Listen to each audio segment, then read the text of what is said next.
what do you call it? It's a thing for the phone, so I can angle it and have it sitting in front of me. Okay. Let me see how this is going to work here. Okay. Well, as long as I'm in. Okay. You're in. I can hear you.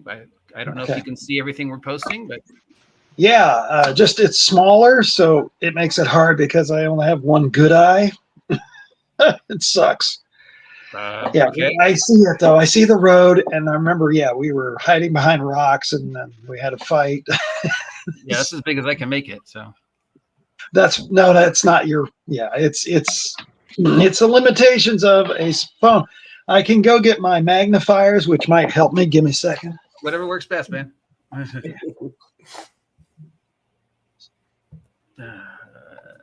Oh, now my camera's frozen. I've been having this issue all week. Stupid gremlins. Okay. All right. Now I got these in case I need them. Yeah, it's not really making much difference. All so right. That's okay. All right, I'm killing the camera. Sorry, I can't make it work without popping in and out. And it doesn't bother me. I don't really look at your guys' faces when we're playing. What? Oh my God! I got all prettied up. But I'm the face man of the A team. Look at the screen and the numbers. I actually want to see you people. It looks like we're short a grandma. Oh crap! I hope she's okay. She was driving home yesterday, and she probably just forgot. Well, I don't know. I could try messaging her privately in the Discord. Yeah, you just might ping her and say, "Hey," but whatnot. Let's. She is not on Discord right now, so. Yeah, I'll do the same. Well, go ahead. Oh, you guys probably got it easier, so I'll just yeah. She's on her phone though. Maybe she's got a private call she's dealing with. That's possible. Mm-hmm. Well, if you wanted to do the, OG, if you wanted to go ahead and I would do the whole find familiar spell. Oh, do you have 100 pogs and? I was going to ask our cash machine to donate to the Purina. Do I look like a printer? I think I have. Yeah. I think, you know what? I have exactly 100 pogs left after I think I gave you guys, I forget, 50 or so previously. So I got 100 left. According to Grandma says she's not going to make it. She's otherwise occupied. Oh. So, all right, everybody. Standing orders. Nobody get wounded. All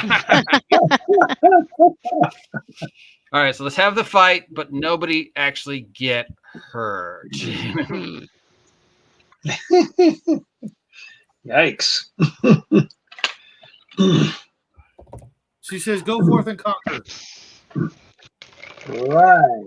Except she's the part of the backup of the plan that we always need. Dang it. Who am I going to run to and then, sadly say I'm wounded? I got a wrench. Yeah, David has a little bit of mechanical knowledge. Not for robots. Yeah. Well, I guess that depends on if Cal gives over that 100 pogs, huh? Well, it's available. Hey, Mike, just channel your inner Lego maniac. All right, roll it. Spend your 100 gold pieces in Purina Familiar Chow and roll a D20. All right, I gave him the 100. Okay, so, do I add my intelligence to it or no? Is it just straight roll? Sure, why not? Okay, so I rolled an 18, so plus 2, it's a 20 total. Wow. Nice.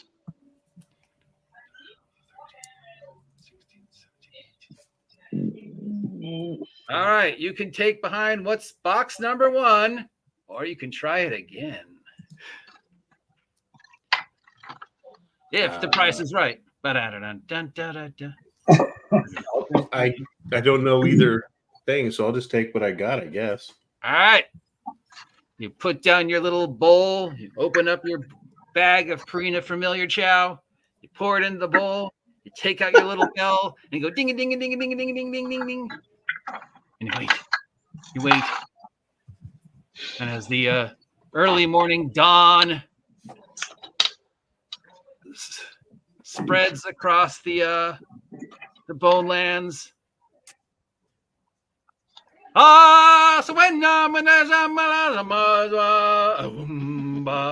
This little lion cub comes stumbling Aw. out of the grass and walks up to you and goes, slimy yet satisfying. Your familiar is a lion cub. Aw. Nice. One hit by lion cub. Does it have a name? What? Does it have a name? Well, you can give it a name. It'll be Simba then. Of course it Or is. Aslan. But no, I think I'll go Simba. Simba. I was hoping Aslan. That's a good one too. Yeah, Simba's a little overused. All right. Then I'll name it Aslan. Aslan. Okay. I like that So, Kind of deflect a little bit of the I'm not Jesus, but witchcraft. I'm not. I'm just saying. Imitation Jesus. I may or may not be a representation of Jesus, but I'm really not. My son got the nickname. My son, when he had long hair at school, he got the nickname of Bootleg Jesus. What? And How man, about Magumbo? Susan got screwed. He should have been able to go to heaven. Name the cat. Name the kitty cat Magumbo. After Magumbo? You'd appreciate that. All right, so what was your plan? If you remember correctly, you were out in the Bonelands along this road to do the exchange of map that you have forged, demified, for Sir Blutos' wife. So you know at some point in time, as the dawn breaks, some representation of Lord Kossuth's forces will somehow appear with Mrs. Bluto, and you will then do whatever you're going to do. So, unfortunately, our Nurse Honey goes that she's got to go give confession to Magumbo, so they just disappear behind a rock. Perfect. She There we says, go. "Now tell me your sins," and Magumbo goes, I don't know where to start. Hey, and then Oh, jeez. This will take a while. yeah, this will take a while. She's learning. her Well, third level cleric card. wasn't there instruction given to Sir Bluto to come alone? Yes, come alone. Meet here at dawn. Bring map or else. Got a jeep up here with undead splattered in its grill. We got some rocks that you guys are hiding behind. We got a whole bunch of dead goblins lying around. Wasn't that the instructions for the opposing side too? Come alone. Right. What's up? I think, Well, I don't know. They were dictating the terms, so Yeah. I think. Oh. Oopsie. Is there a way for us to at least kind of get out of sight and have Sir Bluto make it look like Sir Bluto slaying all these goblins himself, like he's some badass? Well, there's Intimidation. plenty of rocks to hide behind, which you've already been hiding behind. Right. It didn't tell us we couldn't slay the goblins before they get here. Don't No, forget, no. guys. We also dug little hidey holes. Oh at yeah, the- yeah. Well, you did, yeah. So you've had, but you've had time to prepare. You've had most of the evening and early morning.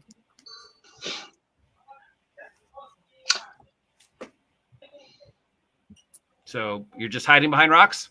but we're just gonna give them the map, right? I believe the plan was to give him the counterfeit maps, right? Well, yeah, Yes. right.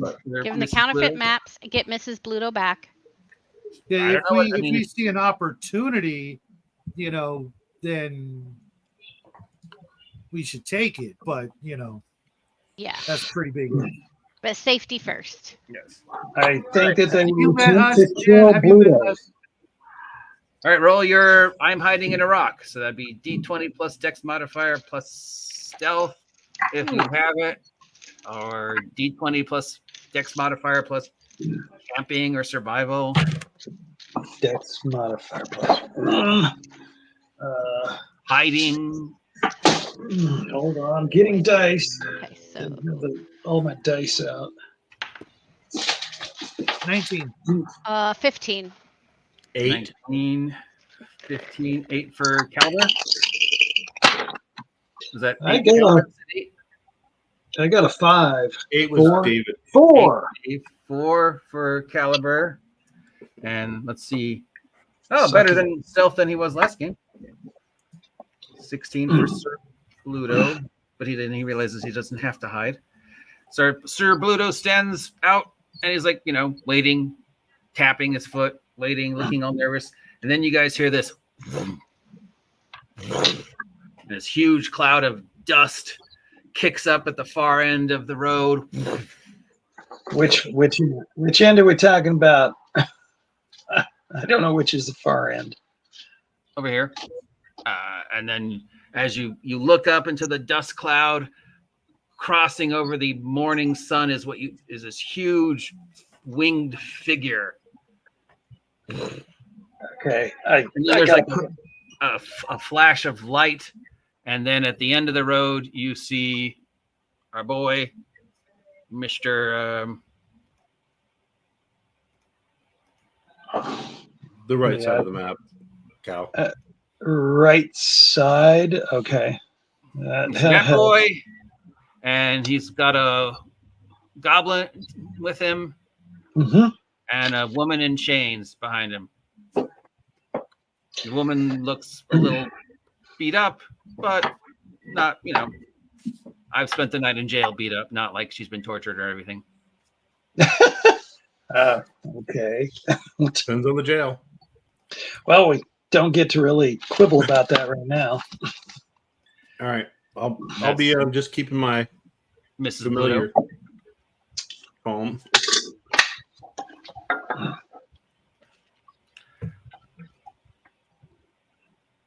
You keeping Aslan hidden? Yeah. And myself. All right, so as this huge winged creature flies across the sky, they appear as the right end of the map and start walking towards Sir Bluto. Mm-hmm. They meet about here. Oh, okay. There's the pointer. Damn, it's tough for me to see it. I don't know if I can make it any bigger. No, you're fine. It's I big on my found end. it. I know it doesn't look big on your end. No, it's just it's the screen. I'll have to start trying to mess with Roll20 or something then. No, it's Not that now that I know where it is, I can see it. It just took a bit. Or Okay. Bugbear Radio. That's the simplest as far as I know, Bugbear Radio. So Mm-hmm. play around with that a little, see if I can use it to make the maps a little more legible. If I was on a computer, it wouldn't be a problem at all, but it sucks. So they meet in the center. There is some Mhm. exchange of words, veiled threats, blah, blah, blah. Have you brought the maps, blah, blah, blah. Don't disappoint me or I'll change the deal again. The Vader speech. That's not what you said, Don't disappoint me or I'll change the deal yet again. Sir Bluto hands him the whatever you put the maps in, a scroll case or a bag or whatever, assuming that these are the forgeries and nobody mistakenly gave Sir Bluto the real maps. That's right. Well, I check with you guys. We But checked and fortunately, double checked. there's also pictures of them on the David's magic photo device that still has not run out of power. Exchange, blah, blah, blah. Lord Kasuth opens it, pulls out the map, looks satisfied, hands the chains to Sir Bluto, turns and starts walking back the way he came. Walking. Gets to about the edge of where he came in. There's another flash, And he and the goblin disappear, and the large winged creature does a loop and flies back towards where it came from. Pretty sure you might have just seen a dragon.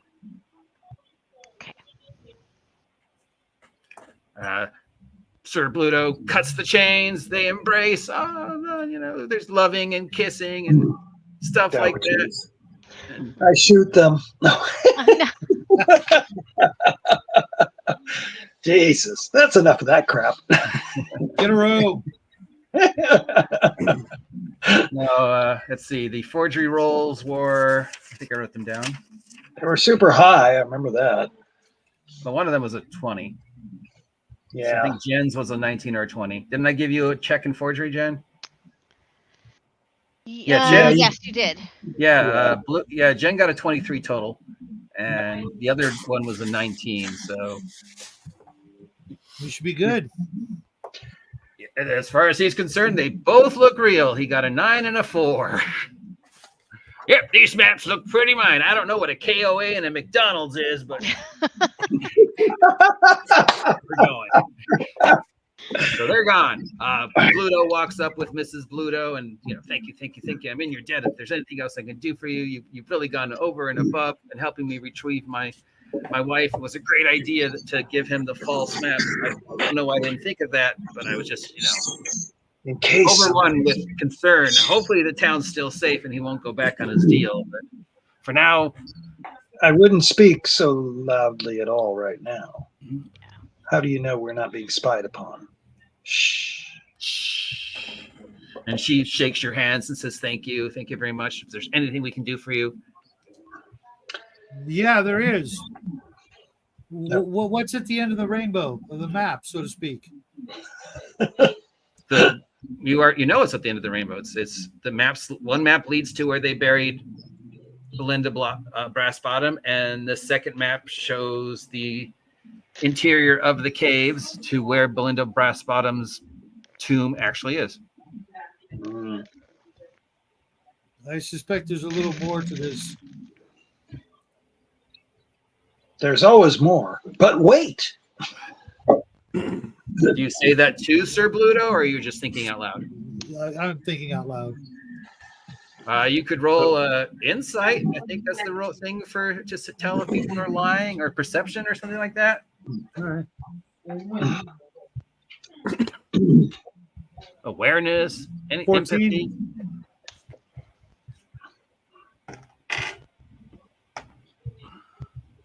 14. 14. Sir Bluto seems as genuine as Sir Bluto can be. The wife looks a little bit uncomfortable. Maybe she just has to pee. You don't know. I asked him if there's anything you could add to this story would help, since we're going to rush out there and try to stop them, get there before it can. Well, that'll be kind of hard since we gave him a fake map. What is the wife's name? I'm sorry, ma'am. What's your name? Oh, it's Cindella. Cindella. Sinhdella.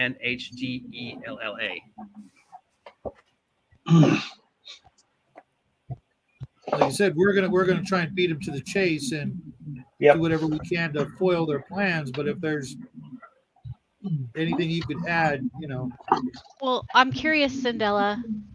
Did Kasuth fly you over here? What is this dragon we're seeing? I was blindfolded. I know we were off the ground. There was the sensation of like my stomach being in my throat, and it was very rockety, like being on a boat. And there was a lot of goblins running around, and this bellowing voice. Do you have any idea about how many are with Lord Kasuth? How many goblins, and if there's anything other than goblins with him? Oh, I would say at least 8, maybe 10.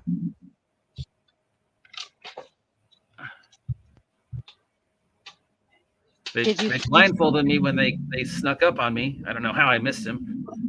And did you hear anything that might be useful about their plans or locations or destinations or timelines or anything? I know that they were going to meet my husband to exchange the maps for me, and if he didn't have the maps, they were going to destroy the town, not Dunkirk. And he was very concerned about reaching the tomb and confirming that Sarn was in fact dead. Okay.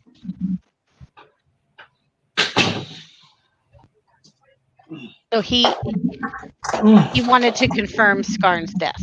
Sarn, yes, that's why they want to go to the tomb. Okay. Everybody seems to want to be convinced whether Sarn is actually alive or dead.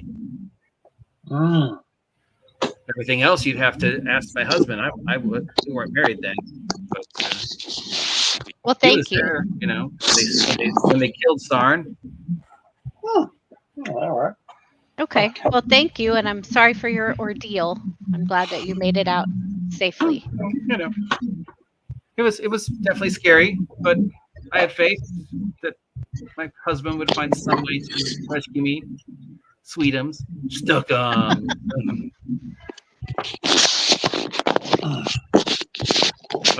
Again, Sir Blutos, thanks you very much. If there's anything you can do, if anything you need, he recites again the story since Captain Roger asked about, slaying Sarn in his lair, Belinda Brassbottom giving her life at the last moment to make sure Sarn was dead.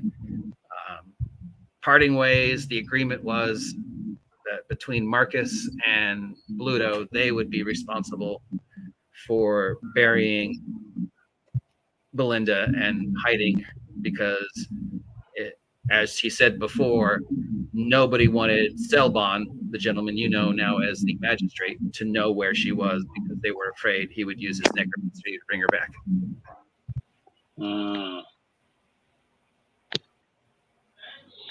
And then they parted ways. Marcus went and studied golem making. Selbon became the magistrate and took over the town. He hasn't seen the druid in years. The other fighter went wandering off. They occasionally get letters from him, and he gave up being a thief and started raising dogs and sheep and became a farmer. Got married, settled down. Gave up that old life.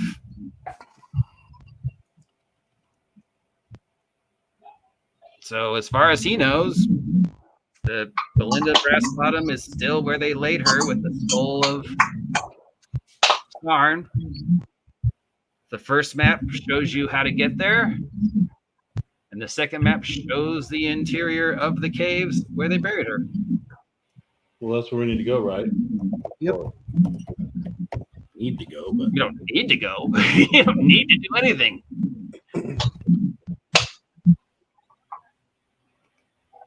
You might want to go, or you might just say, I don't know.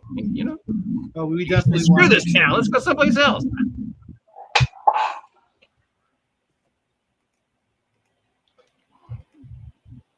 I'm pretty sure we need to. We're the only thing stopping this crazy scheme of theirs. Yeah. right. So do we know how far that map says to go? Yep. Up to the mountains. We should be careful. Map. We should be careful. We should be careful. We are not followed. They may have eyes on us at all times, suspecting a ruse, even if they can't prove that we gave them something that was. That's why we need to get it back on the road as quick as possible. But which way? Should we pick a wrong direction at first and double back? Make sure we're not followed? if we're going around the hills or mountains, shouldn't we go get some supplies? Yeah, maybe Bluto and Cindella can help us with some supplies. Well, you're not that far from town, you know. Yeah. Go back to not Dunkirk and pick up supplies. Well, aren't they headed back to town, Bluto and his wife? Yeah. Yeah. So they're heading that direction. They're heading back to their farm. I wasn't sure. Sorry, dumb question. You asked them to go with you, but right back. You could impose on them and say, "Well, you owe us, so come with us." But I don't know. I would just be happy if they'd help supply us since we're out of pogs currently. Yeah, we are. Yeah, but you got a lion out of it. That's true. Yeah, we can't eat the lion. I mean, we could, but you can. David might be upset.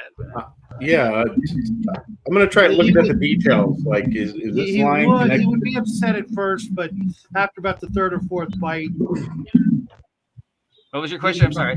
I'll just start looking up to see if I'm connected to it. Like, if it dies, I die, or some crazy stuff like that. No, you don't die.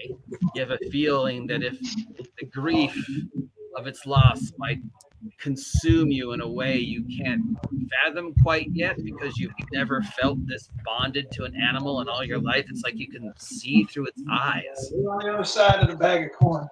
It's like you can understand its thoughts. Like if you close your eyes and concentrate, you hear this little voice going, "I'm gonna sneak up on it. Sneak, sneak, sneak. I'm gonna eat this lizard." Sneak, sneak. It looks up at you and goes, "Dad." Sneak, sneak, sneak. You're like, I can read his mind.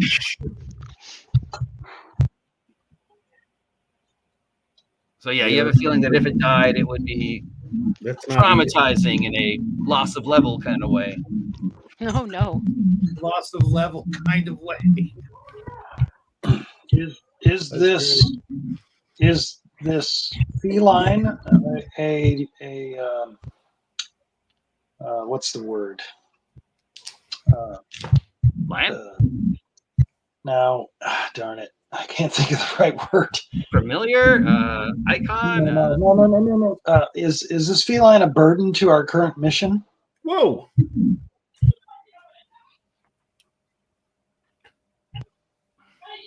I'm more worried that it's going to grow up and eat us. Oh no, I'm connected to it and stuff. Yeah. David, you're 99% sure it won't eat you. The rest of them, it's a lion. I'm 100% sure that it probably won't, but it'll be a while. It's only a baby right now, anyway. But it is only a baby. It should be right, taking this creature with us right now. This seems to be risky. So if we want to sneak around, maybe we wizard go where to you're from? town and resupply, and we leave at night instead of waiting until the morning to leave at night in case they're watching for us to leave town. Okay. Mm-hmm. So assume someone is watching us. I am certain of this. There is no reason they wouldn't be. Are you going to look around to see if somebody's watching you? No, I automatically assume that. Okay, then yes. Yes, of course there is. Well, I will break out the binoculars and take a look. All right. Yeah. Get up on the I'm going tallest to look rock. around. Get up but on I the tallest assume- rock I can find and see what I can see.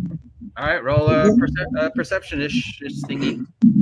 Because we're so obvious when we get into 14 town, every time, I assume by now we are being watched. Well, I mean, you do have a Jeep that makes a lot of noise, so yeah. Yeah, we're obvious. We're a little bunch of weirdos. And now we got a cat with us. Jesus. Although we got rid of that gal with the ruler. She'll be back, and I'm 100% certain we're going to need it. Or to quite possibly say a proper set of last rites on the body of that woman and keep her from coming back. I see. So you pile into the Jeep and head back to the village? Yes. Mm-hmm. Who's driving the village? Who's driving the Jeep this time? Shotgun. You want to try it out, kid? Oh, It's sure. practice. I It's do know how to practice. drive. Right, but Yeah. never I'll hurts put- to practice. Okay, drive check number 1. Rolled 18. Since I You're have fine. Drive check number 2. that's a 20. Oh, okay. You're wasting your 20s on driving. I always do. You make it to the drunken burnt Woohoo. anvil, and you only have to make one more roll, and you're back at town. 7. Ooh, 7. Roll a d6. A 1. Ooh. Roll a d6. A 2. And d6. A 6. All right, so you're driving along.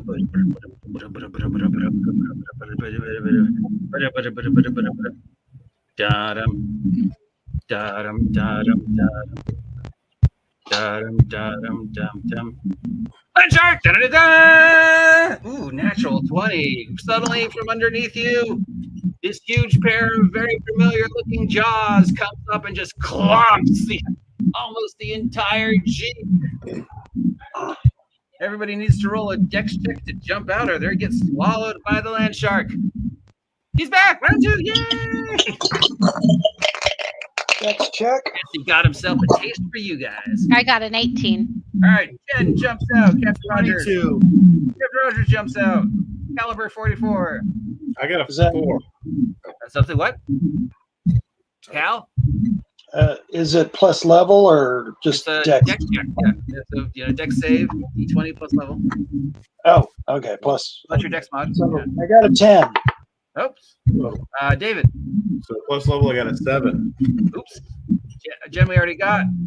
Sir Bluto and Mrs. Bluto. Ooh, natural 20 for Sir Bluto. Not only does he get out, he looks good doing it.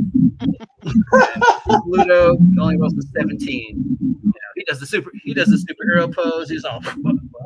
She's like, well, okay. And unfortunately, we had a 10 and a 7. So Caliber and David are going to get some incidental chomp damage. Armor class 12 Caliber. Oh, yeah. Mine's 11 normally. Oh, Oh, okay. And armor class, I'm subtracting 2 since it's incidental. 16. David. hot. I only have 11. All right. I got damage. Caliber, you take you get grazed by one of those hundreds of rows of teeth. Oh wow, for 2 points of piercing damage. Well, I gained 4 on my And level David, up. So. you get 4 points of piercing damage. You are now, as the Jeep is in the jaws getting crunched, you're like hanging off the sides of its mouth, all David and Goliath. You wish to enter initiative. An initiative for our. Okay. I mean, you can if you want. Yes. You can just sit and watch. I 9. suppose. Oh, God. 9. 17. 11. Ooh, natural 20 for the bad guys. Oh, Jesus. Oh, my God. All right. Captain Rogers, Ooh, this die 20. What's up, Mr. Flamboyant?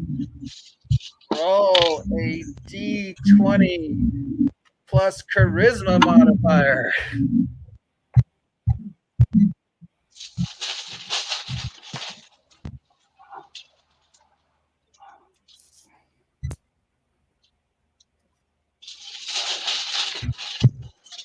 D20 plus charisma modifier, Captain Rogers. Yep. D20 plus charisma is a 16.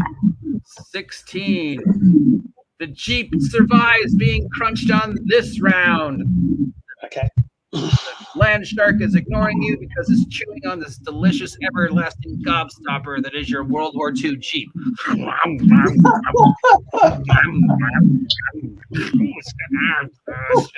and pointy.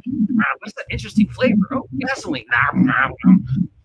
All right, so at Trying to chew.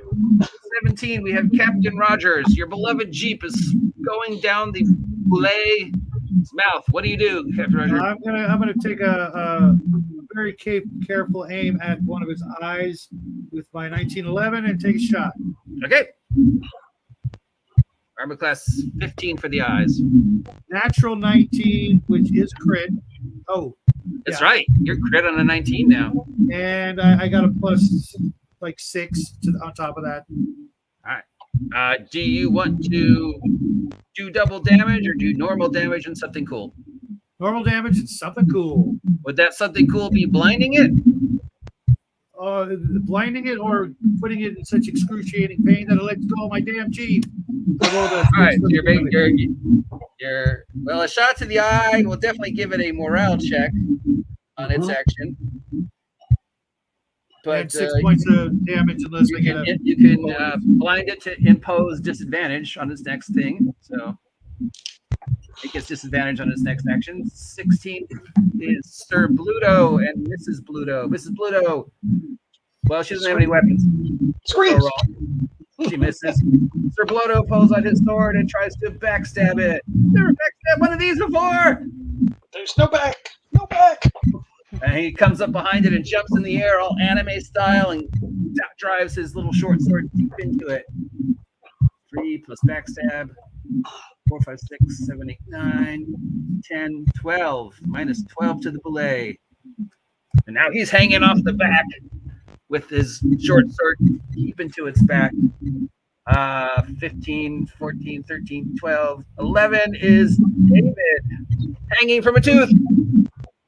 I want to. You're lying, running around going, I'm going to leap away and try to, like roll away. Did not get anywhere near the thrashing shark eating a Jeep. All right, that would be a dex check plus acrobatics. So D20 plus dex modifier plus acrobatics if you have it, or Can I use athletics? Athletics to you, yep. Okay. 16, 3, so 19. Oh yeah, definitely. Woo. You Nice. Cirque du Soleil your way out of that. Roll, come up, look all cool. And as I try to, because that was probably my action for the turn, I'll be telling people to get away because I'm gonna blast it. All right. So the rest of your action is just run away, Yeah, yelling people. and to get away from it because I'm gonna blast. Okay, that would be our 9s, caliber 44, and Jen the Elf, caliber 44. You're hanging from a tooth. What do you want to do? Can I activate my secondary weapon? Sure. And also use my hand laser and fire them both into the mouth of the beast. What is your secondary? Oh, you mean you got the hand razor and then you got a gun in the same hand with the hand razor? Yeah, I've got the laser pistol in one hand and the gun on the other arm. Well, what your other hand is what you're holding on to. So, I mean, you could do the jump away and fire as you're falling backwards. All cool thing, Okay, I'll do that. All right. Roll with your normal weapon. First weapon, roll normal. Okay. That's plus level. D20 plus X mod plus level. Oh, okay. No, that's only a 8. No. So that's the main weapon. Secondary weapon. You're doing something awesomely cool. So normally I'd give you disadvantage, but it's awesomely cool. So I won't. So D20 plus Dex mod. Plus level. Okay. That is a 19. All right. How much damage does your arm robo laser do? 2d8 plus 3. If I can pull a dice out of the holder. In the mouth.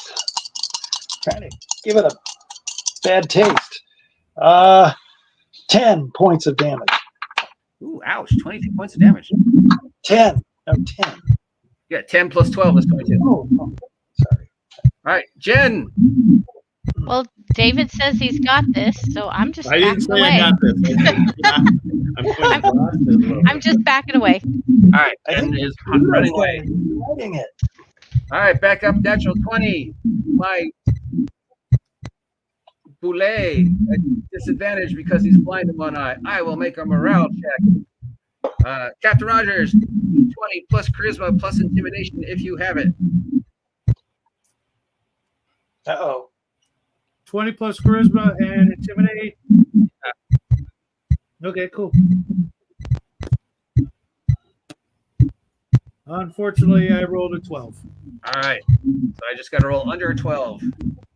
I mean, over a 12 to not be Over 12. 13. I am not intimidated. All right, now saving throw number 2 for the team. This time it's Caliber's responsibility. Caliber 44, D20 plus charisma modifier. Is for what? You're making the saving throw for the Jeep. I'm making it everybody's responsibility. Saving throw for what? The Jeep. Oh, okay. Sorry, I didn't quite catch the word. So I rolled a 15 plus what? Charisma modifier. Okay. Which is plus 1, so 16.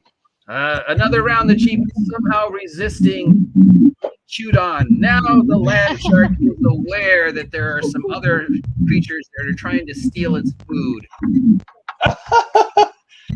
Stupid.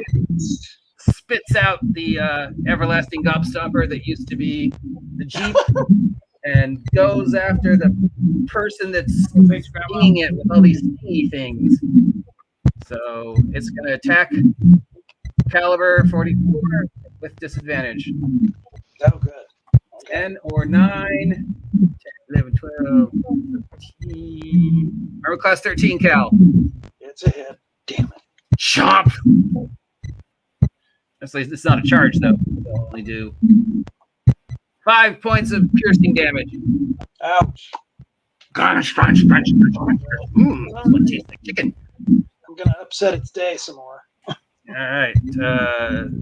17, Captain Rogers. Another shot. The other eye. Let's see if I can top both his eyes. Okay. Unfortunately, 7, 8, 9, 10, 11, 12, 13. Eyes are armor class 14. Okay. Oh, so close. Did I still hit his face? Yeah, it just bounces off his plating. Okay. 17, 16. Sir Bluto. Normal attack from the back. That's not going to work. This is Bluto. Bill doesn't have a weapon. She'll throw another rock. This is 15, 14, 13, 12, 11. Mr. I've got this. I did not say that. I said I'm going to try something. Implied. I'm going to unleash the snowball swarm. Uh-oh. So I start, conjuring up the snowballs and let them fly. It says I target it, and everything in a 5-foot radius sphere has to make a dex save. 36. Well, so this dex save is versus your DC. So your DC is 8 plus your intelligence modifier. That'd be 2. So 10 plus your level. So that'd be 13. All right, so I got to roll a dexterity saving throw of 15 or better. 14. Half damage. How much snowball damage do I take? I rolled 10 total. You take 5. 5. I'm almost dead. So, what do they see, David, when you suddenly step up and go? They just see me, kind of like do a little thing, and then it looks like I just kind of do the thing where I'm just pitching a bunch of snowballs fast. So just rapidly fire throwing snowballs. Yeah, kind of like an elf, where you like elf. Yeah, just don't know where he got the snow or how he got so good at it. Yep, you guys just all see a swarm of snowballs. Magic. Just devastate our poor land shark. All right, that was 11, 10, 9. Caliber 44. Both weapons. All right, Fire. normal weapon. Okay. Now that would be an 18. An 18? That bypasses its shells. 2 damage. That was die 8. Is it plus anything? It's just die 8. No. Okay. So that one does 8. It's dead. Okay. Cal does that cool anime lift flip off, lands, hips up, bam! And this beer can sized hole just appears right in between its eyes and comes out the back of its skull, and it just stumbles for a second, lets out this eyes. I retract my other weapon into my arm. Clink, clink, clink, clink, clink, clink, Transformers. Okay. Well, it's probably not that big, so. It's up to you. Yeah. I'm just saying it because most likely they notice. They've never seen that before. Yeah, yep. Apparently something's happened to Cal's arm because he's now shooting lightning bolts out of it. So, was that in there the whole time? No. Oh. All right, so you got a dead land shark. Yay! Oh, yay. Let's take a scale so those things are worth money. Let's take some teeth as Pick, well. guys. Take a pick. Sorry, what did you say, Mike? A pick? A picture? Oh, yeah. Nice. Yeah, Mr. Bluto's like, what kind of magic item is that? And you're all like, fascinating. I've never seen a magic item like that before.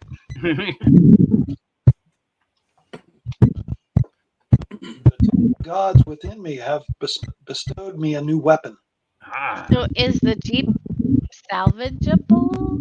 Strangely enough, it came out pretty well. Despite being chewed on, it looks none the worse for wear. You know, it's a little dented. The windows are probably broken. One of the tires is probably popped, but on the whole, could have been a lot worse. Somehow the Jeep just loved you guys so much it held on. All right. I'll get to fixing the tire after I extract a couple of teeth. All right. You can take land shark teeth. I'll take like 6 or 7.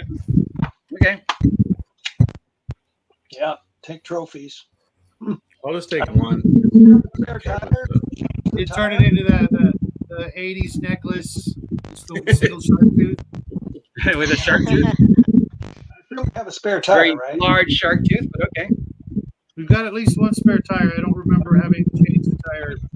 I start to change the tire because obviously we don't want to All right, wait tires around. change.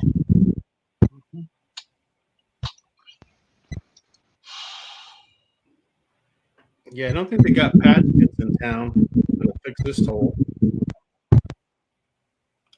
And without further ado, you arrive back at Not Dunkirk.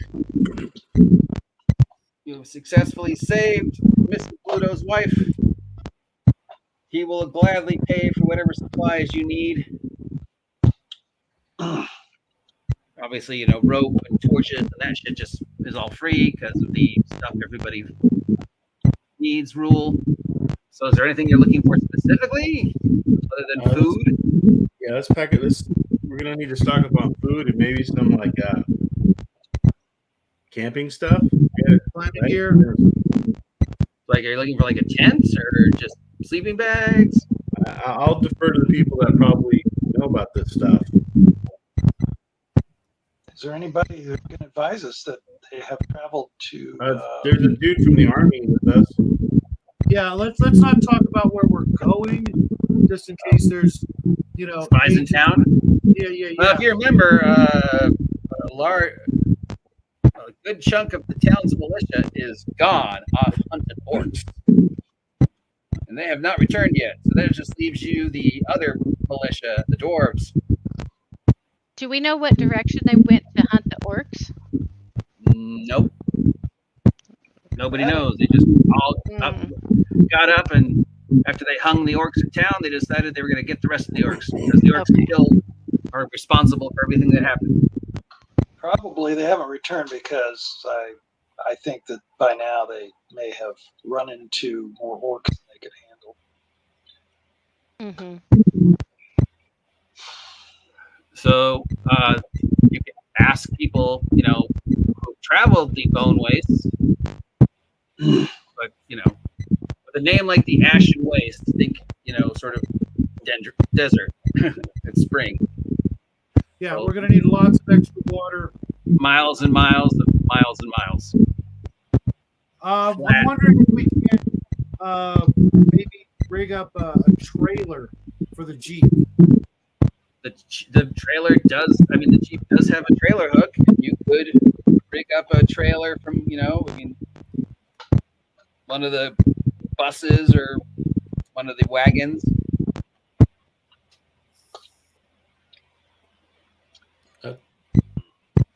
All right, David, let's get to work. All right. If we're going through the desert, we're going to need more water than we can possibly imagine. Yeah. Well, I mean, a gallon a day per person, I believe is what it is. Yeah, that's if we don't mind stinking the entire way. Yeah. I will inquire as to being able to purchase a horse with no name. You can buy a horse, and it doesn't have to have a name if you don't want it to. Great, man. Line will be enough.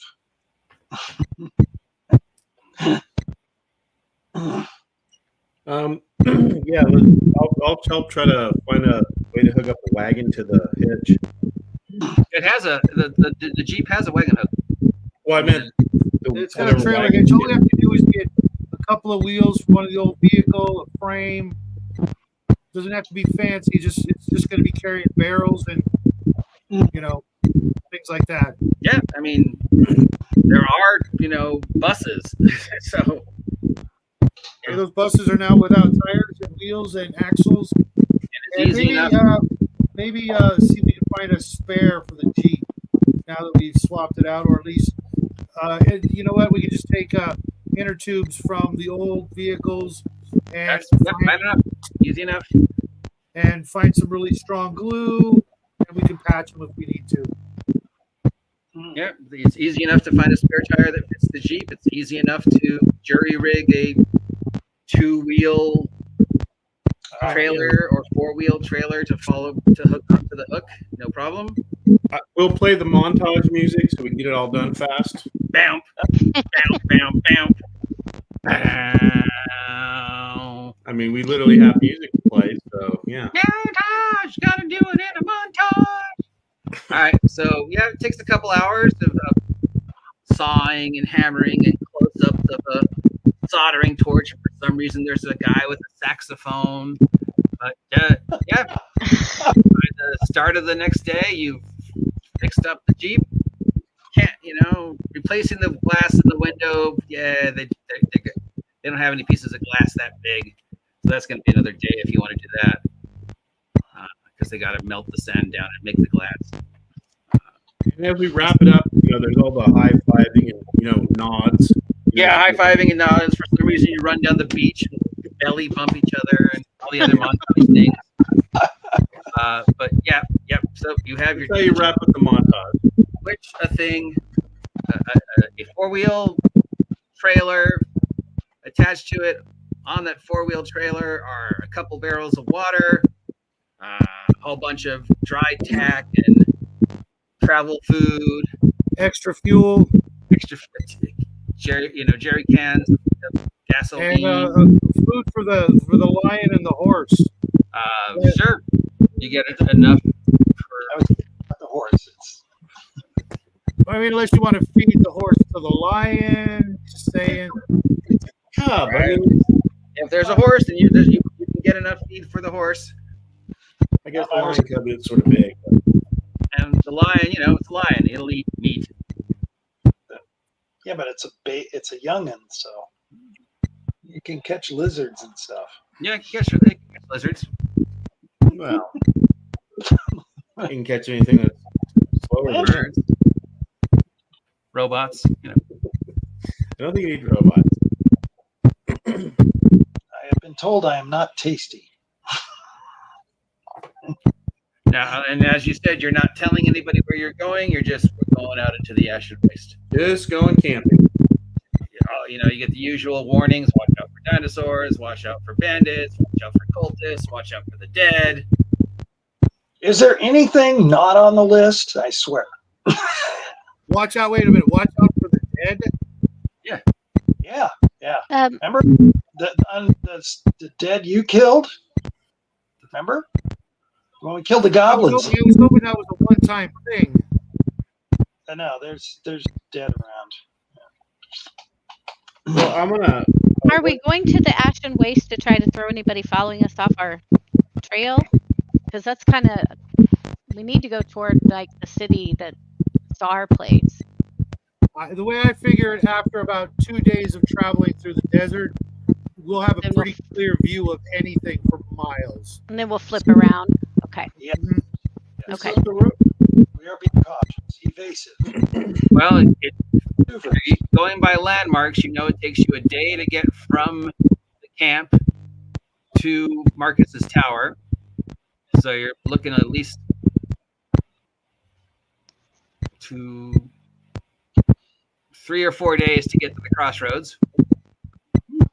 You have been told there is a fort at the crossroads, whether it's still manned or not. But Fort Bell is at the crossroads.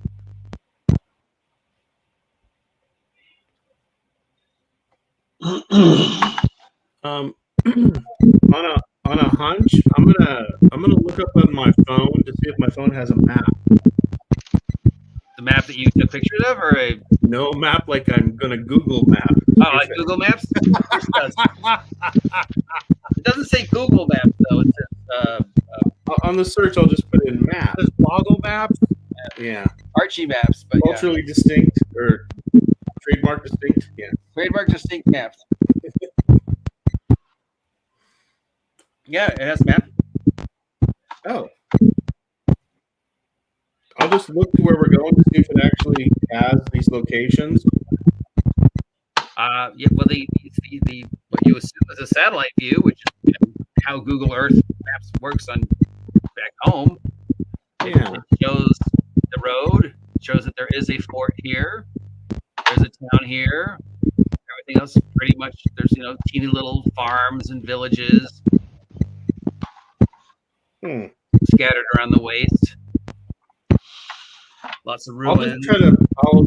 I will approximate the drive time. Just look at it because I'm not going to put in the points that we're traveling because I'm still skeptical of how this works.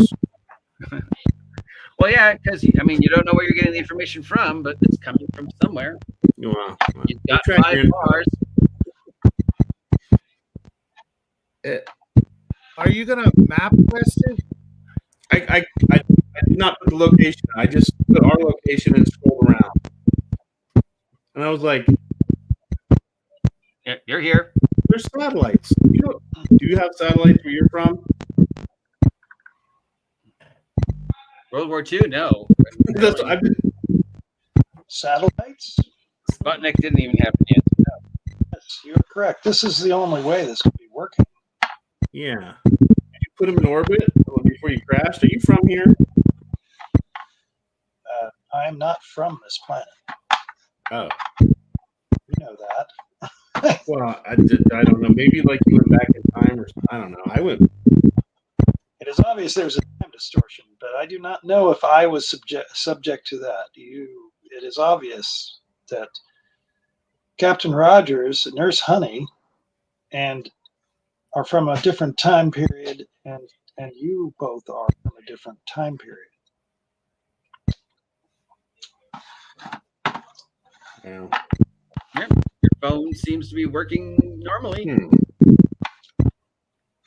All the apps, the screen. We'll figure out this mystery later. Yes. Yeah. It's fully charged, 5 bars. I'm gonna look around. Does anybody else? Have I ever noticed anybody else have a phone? You haven't seen anybody else with a phone? No. Does this show your location on the map? Yes. So we're obviously we are being tracked by a system. Oh. Whether someone can tap into that system to locate us, I do not know. Yeah, government's buzzing everybody.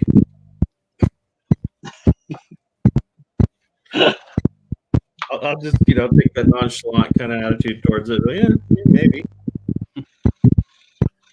It works. Don't question it, right?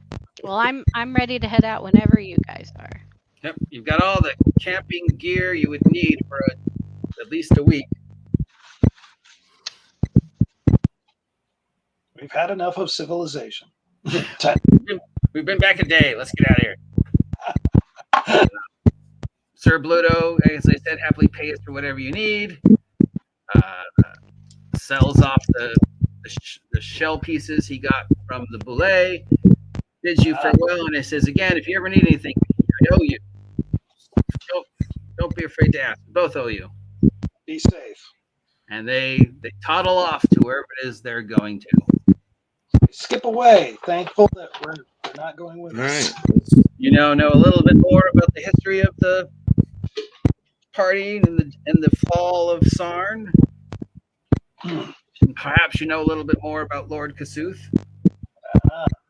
You've given him what you believe to be the fake maps. You have the real maps still on you, plus the pictures in David's phone. And now you're heading off into the Ashen Woods. Are you going to follow the road? Are you going to just meander because you're afraid you're being followed?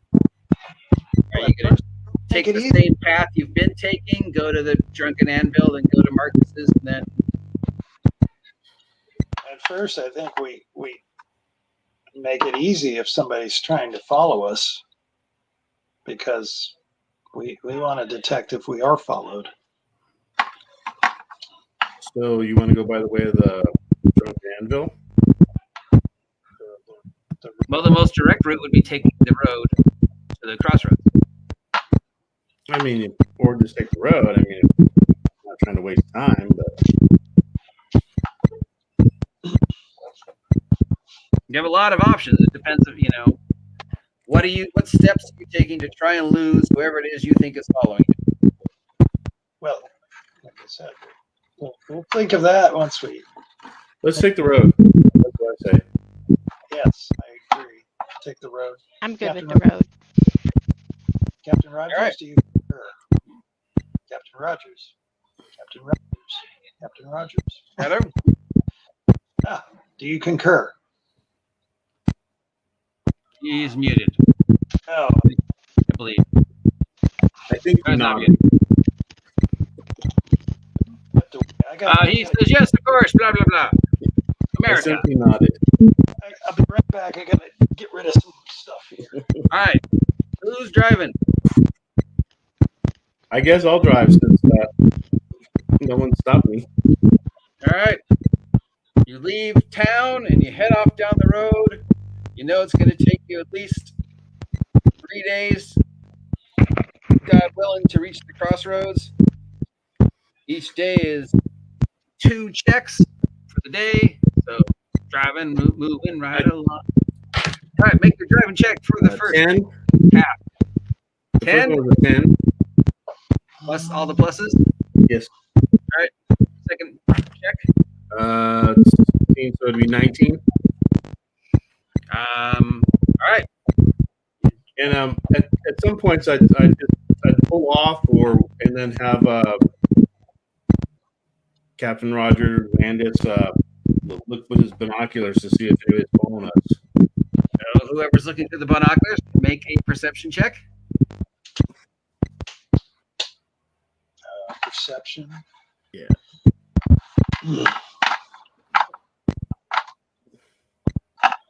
Well, did he come back?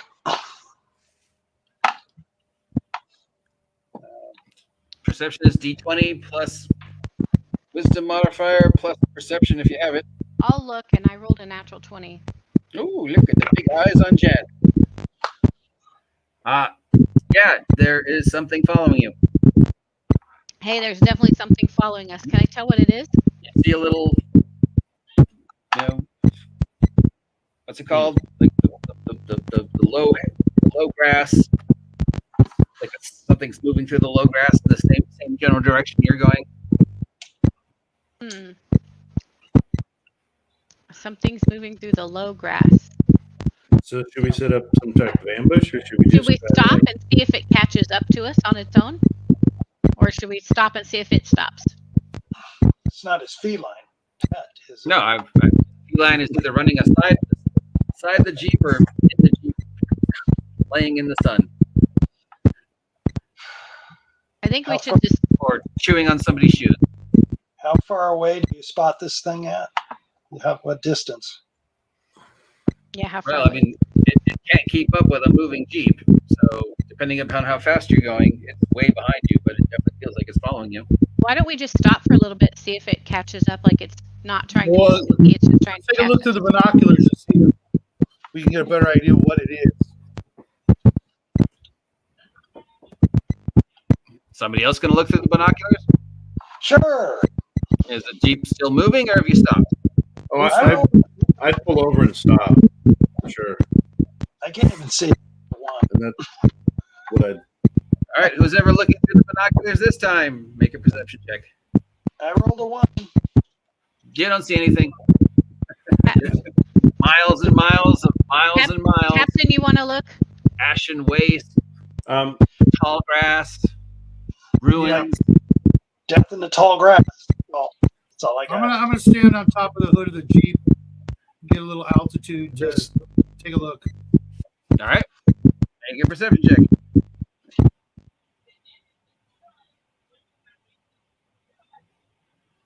15. 15. Nope, you don't see anything.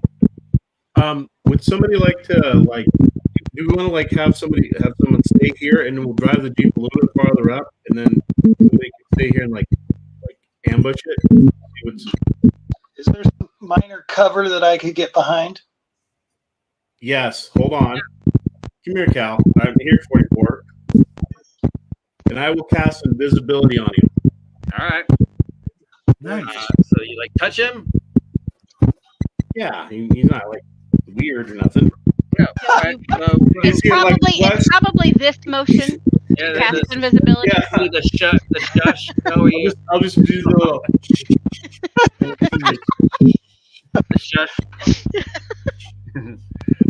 So yeah, Cal invisible David now. walks up to you and traces his fingers across you, and nothing happens. You feel the same. You don't notice anything different. Everybody else, where'd Cal go? Because he's suddenly gone. 44 has disappeared. You're invisible now. Yeah, but yeah. So we'll drive. Let's drive Everybody about else 100. does. Let's drive about 100 feet? Is that a good range to still shoot?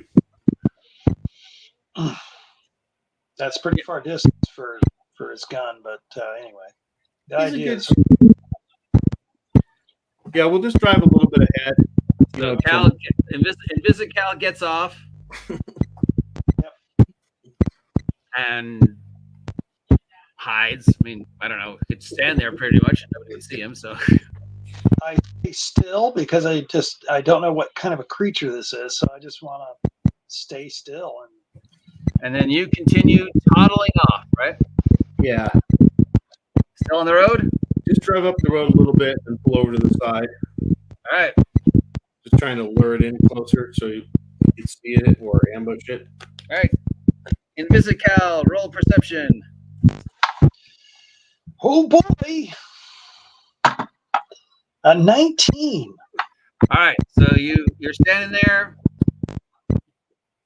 trying to figure out, everybody was looking at you so weird as they drove off.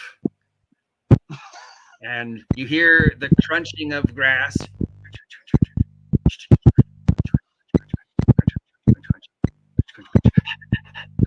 Getting a little louder. You hear a panting.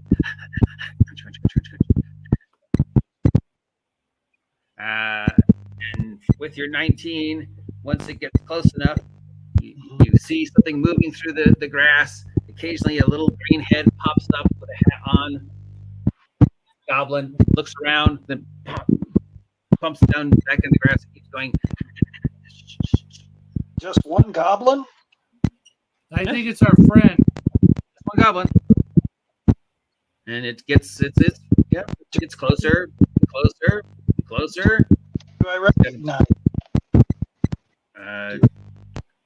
Then it goes past you. Do I recognize? You look right down at it. You see the top of the head of a goblin. It's wearing like a sun hat. Can I he's all- grab him? Or Yeah, of course you can grab him.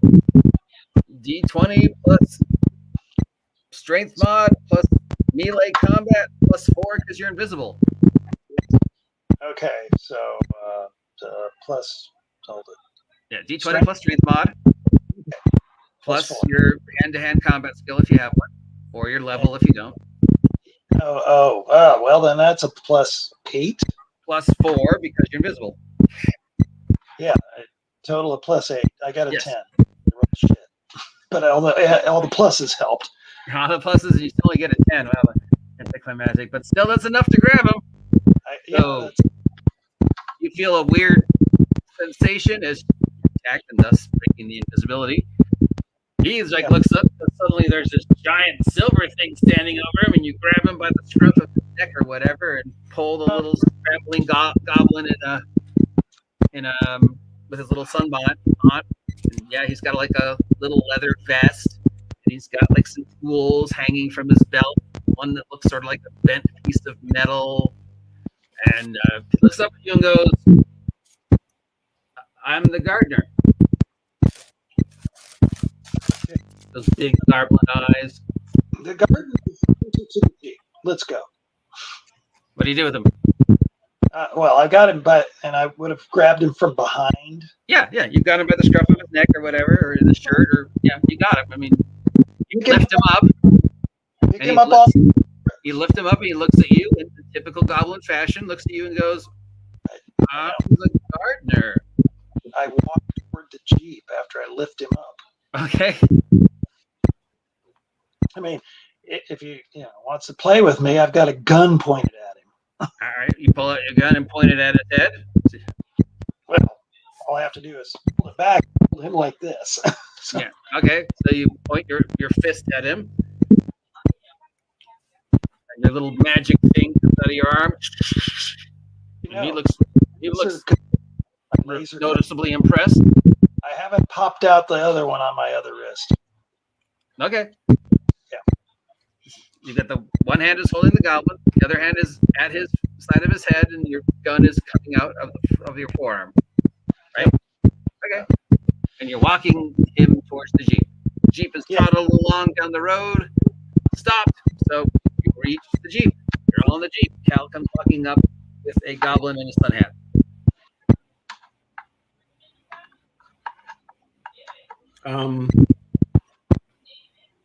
Little feet dangling. You can't keep him. The lion starts nipping at it as it's hanging in the air. Let me eat it, Dad. Let me eat it. Did you ask him what he's doing? Not yet. I figured I'd just come on over to you guys. Well, He looks at you and goes, "Oh, is this your grass?" Oh, I must have been going the wrong way. All the grass looks the same to me. I'm sorry. well, actually, over there it's greener. I'm just a gardener. Just let me go, and I'll go back to my gardening. No, I don't think a gardener would just be following us sneakily. No, I wasn't following you. You just going the same way, kind of you. I'm lost. Like, this isn't my grass. I didn't see a sign. I'm totally just a gardener. No. Trowel. Look, I got a trowel and everything. Who are you working for? Mr. Garden.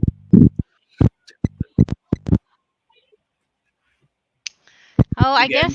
guess you know, big, your lion can big eat him. goblin eyes. Yeah, just let me go, and I'll go back to gardening. Yeah, No. gardening. Let me eat him, Dad. Let me eat him. Maybe just the toes. Okay, so since nobody else can hear this telepathic conversation, the lion starts nibbling at the goblin's toes. Just scare him. The lion jumps up, catnip, gives a little love bite at the toes, falls back down. Ah! Hey, you got a license for that cat? Somewhere. Oh, well, then, okay. Well, I thought you were a gardener, not like the lion police. You're right. That's my cousin. He's the lion police. Let me go, and I'll go get him and make sure all your paperwork's in order. Just let me go. Not until you tell us what you were doing. Gardening. No, you weren't. Roger. Captain Roger. I wasn't gardening. Okay, does he actually have gardening tools on him? He has tools. He does have a trowel. He has some weird-looking bent piece of metal. He has a couple other bits and bobs. So I'm gonna. I actually have, for one of my skills, I took hobby gardening. Okay. So I'm gonna ask him some questions about plant care and gardening to see if I can catch him out. All right. What's the first? You ask him something like, what is the best time to plant philodendron bulbs? And yes. What type of, and what type of carrot has Home Depot gardening question? And the answer at first sounds logical, but then as he keeps going, you're like, yeah, no. Oh yeah, philodendron bulbs. You totally have to plant those in lemonade, and then once they're planted in the lemonade, you got to make sure they're covered with the motor oil. And okay, so for 3 to 6 days, you clearly light them on fire. You clearly are not a gardener, because none of that is right. Maybe not where you come from. Not where anybody comes from. So let's get the truth. Who are you working for? Why are you following us? I'm not following you, and I'm definitely not working for Lord Kasuth. I'm totally okay. a gardener. All right. Dawn on us. So he's working for Lord Kasuth. So what do you want to do with him? Should we just kill him now? Let's search him for any paperwork, notes, instructions, anything else. A communication device. Turn him upside down and start shaking him enough to see what falls out. Okay, he's got a signal mirror. Uh-huh. Yeah. He's got that weird bent piece of paper, which you realize is a periscope. He's got some weird-looking bits and bobs of tools, and then things with like pointed hooks and wires, and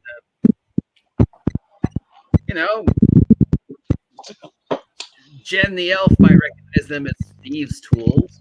Oh. Yeah, I'll just take these. And he's got a trowel and a sun hat and a leather vest. This is a one trowel neighborhood, mister. I'm definitely going to take his sun hat and his thieves' tools. Hey, my hat! Not anymore. I have a hat collection happening. So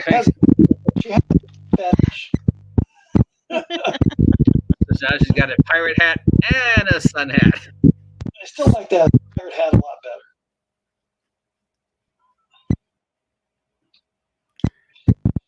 Captain Rogers, what should we do with him? Tie him up, put him on the wagon. The lion's going to get hungry eventually, and eventually we won't have to feed him your horse. So you tie him up to the wagon.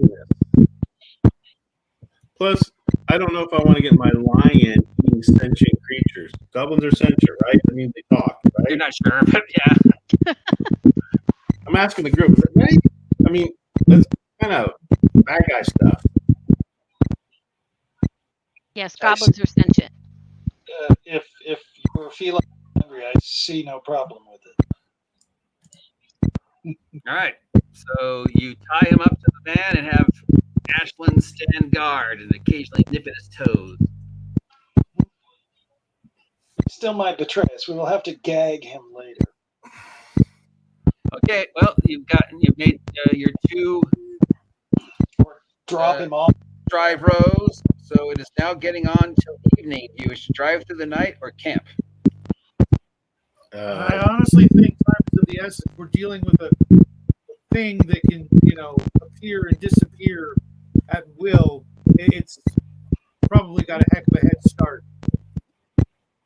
Yes. David, why don't you try to crash out on the wagon or in the back seat? I'll drive through the night.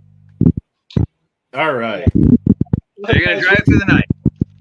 Otherwise, Everybody else is just going to sleep in the Jeep. otherwise, That's the plan? Otherwise, we may not keep a head start on this beast. All right. Captain Rogers, drive check number 1. It's dark really quick. The only light is from your headlights. You can see the little motes of dust and stuff moving through the lights. You can see things always just out of your peripheral. You hear lots of weird noises, chiming of dinosaurs. 17. All right. And the first check seems to go without much. You're still driving through the night. Second check. I will occasionally slow down so I can look back, check on everybody, especially our new friend. Does he have a name? Give him one. So Dead meat. okay. Second check, believe it or not, another natural 17. Another 17. All right. Third Love check. this guy. Now it's disadvantage because you're starting to get tired. Yeah, I figured. I don't have any pep pills. 19. And with I've got to disadvantage. roll twice, right? Disadvantage. Roll twice. Take the worst of the 2. Okay, and 11. I don't know what my pluses would be. 1, 2, 3. Fourth check. Disadvantage. You're getting into the late hours of the night, towards midnight. I rolled 2 10s, so pick one. 10. I love this freaking die, man. I might have got an encounter finally. What are the chances it's another land shark? At least this seems to be their hunting ground. So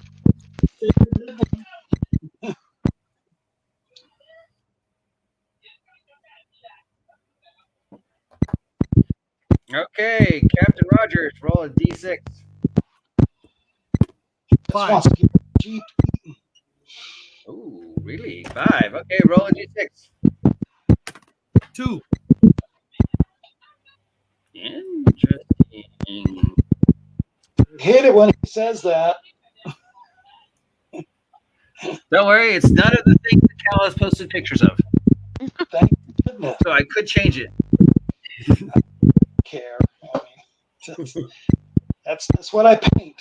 It's what it's work. All right, Swedish.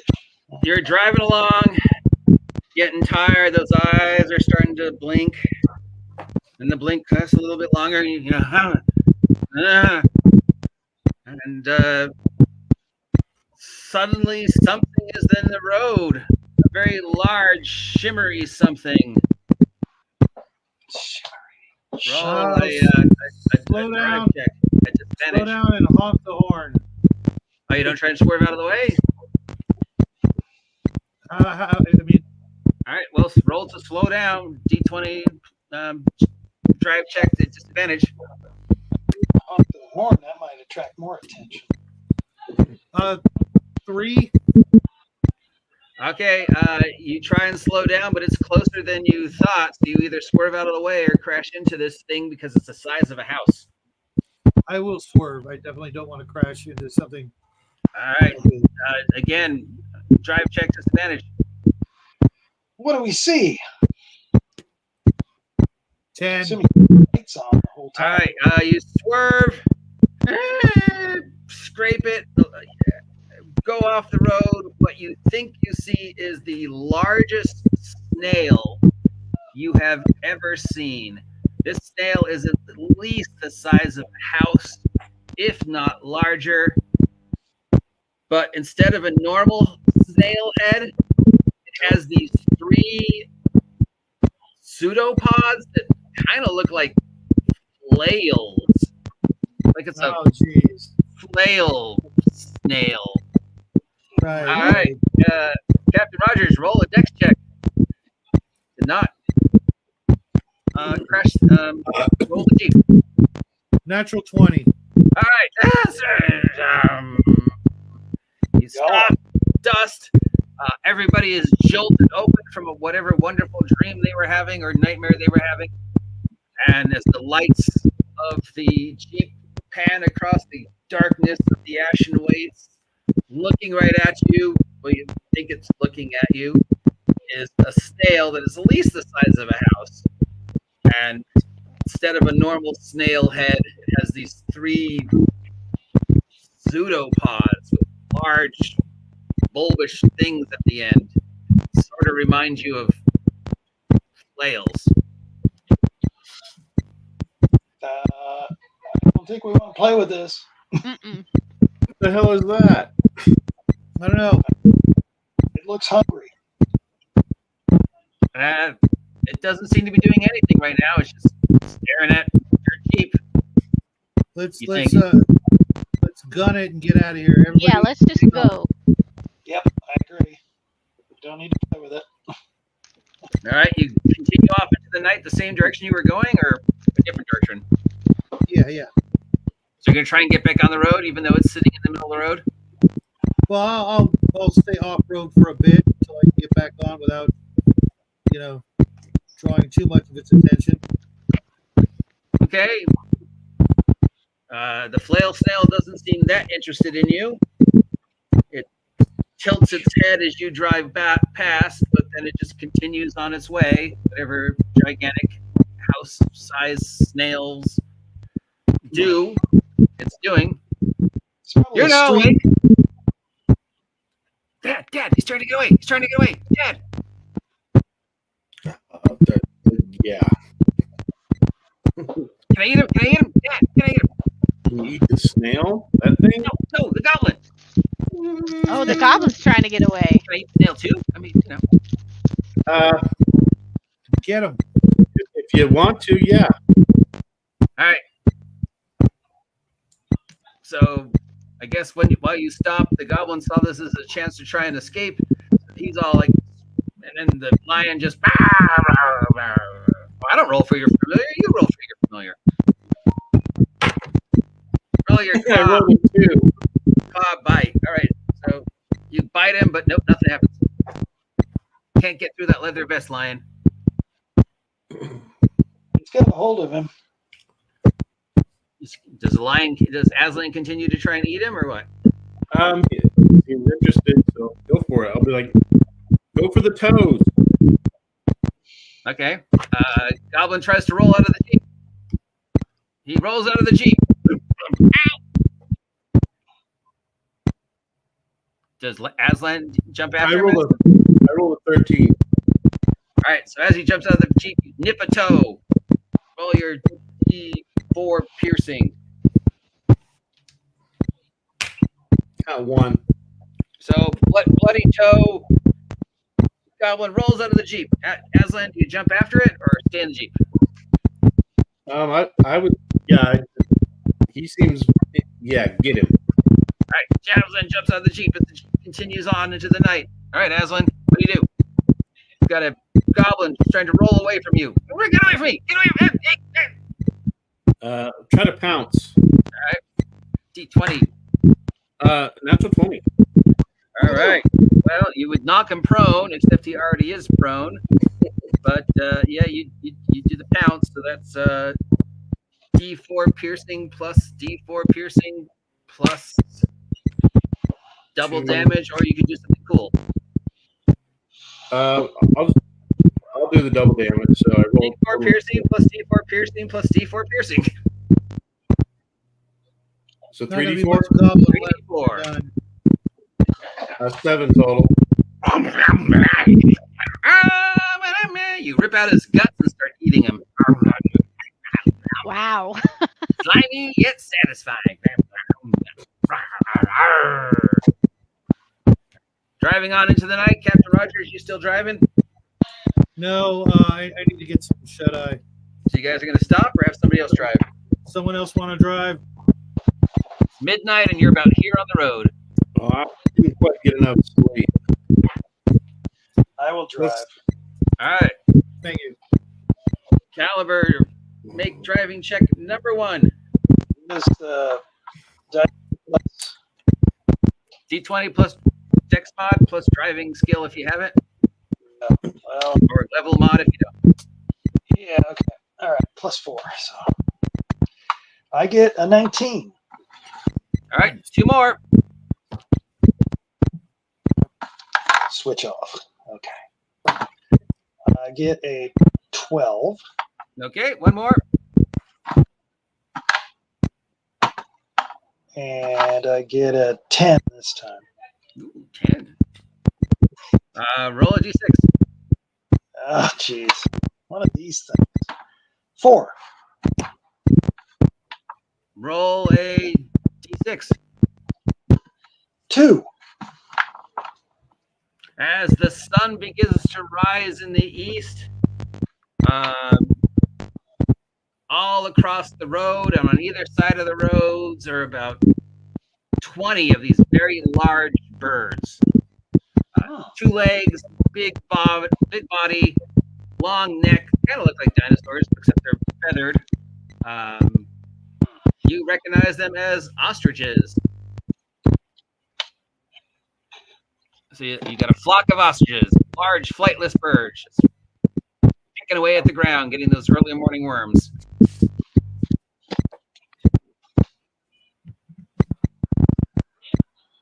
They, being ostriches, look at you in your Jeep and they're like, what? Do they seem aggressive? Well, they're not getting out of your way. Some are in the road. Yeah, they're in the road. They're on either side of the road. Okay. You're Honk the horn. barreling down at them at whatever speed you're driving. They just look at you. I guess make sure it, Tell Aslan to chase him. no, this could be dangerous. Who needs to be woken up or tapped? Hey, we got things on either side, these big birds. So you're slowing down, or you're still going at normal speed? And I just want to make sure people were aware. Okay, well, everybody now knows that you are driving into a flock of ostriches who aren't getting out of your way. Maybe try the horn again. I wouldn't. We want to attract other attention. Okay. They would react. Okay, getting closer, not getting away. Getting closer, not getting out of the way. Getting closer. Oh, wait. Honk the horn. I just make sure my weapons are ready. All right, you honk the horn, they all scatter. They don't know what that noise is, but it's close enough to a noise they've heard before that Oh, you've let them know that you're the king of the road. So they scatter. They look at you very nastily, as only an ostrich can. Cover the road with ostrich poop, but they run out of the way. well, interesting. Barely hit one, but you keep going. It's now daytime, and you're here. Hold on. You see grasslands, ashen wastes, rocks, rubble, ruins, plenty of places to camp if you wanted to.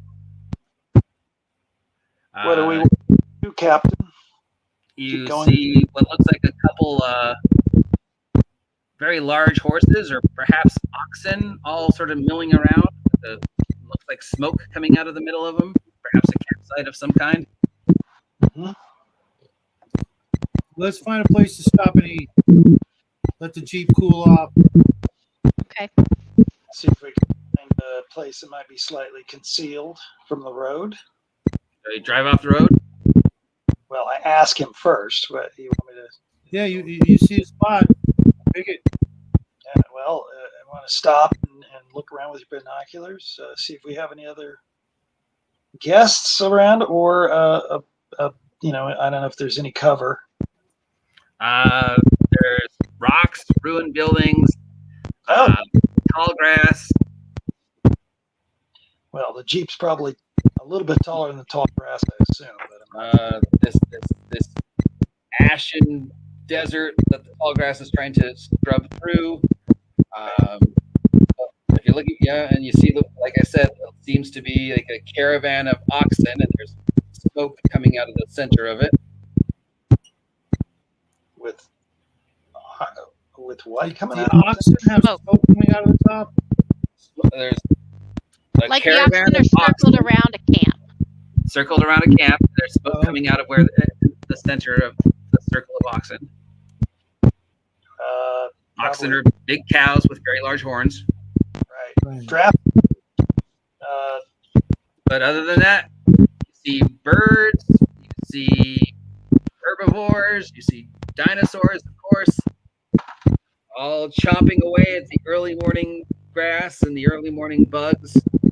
You don't see any predators at the moment. You see a bunch of angry ostriches.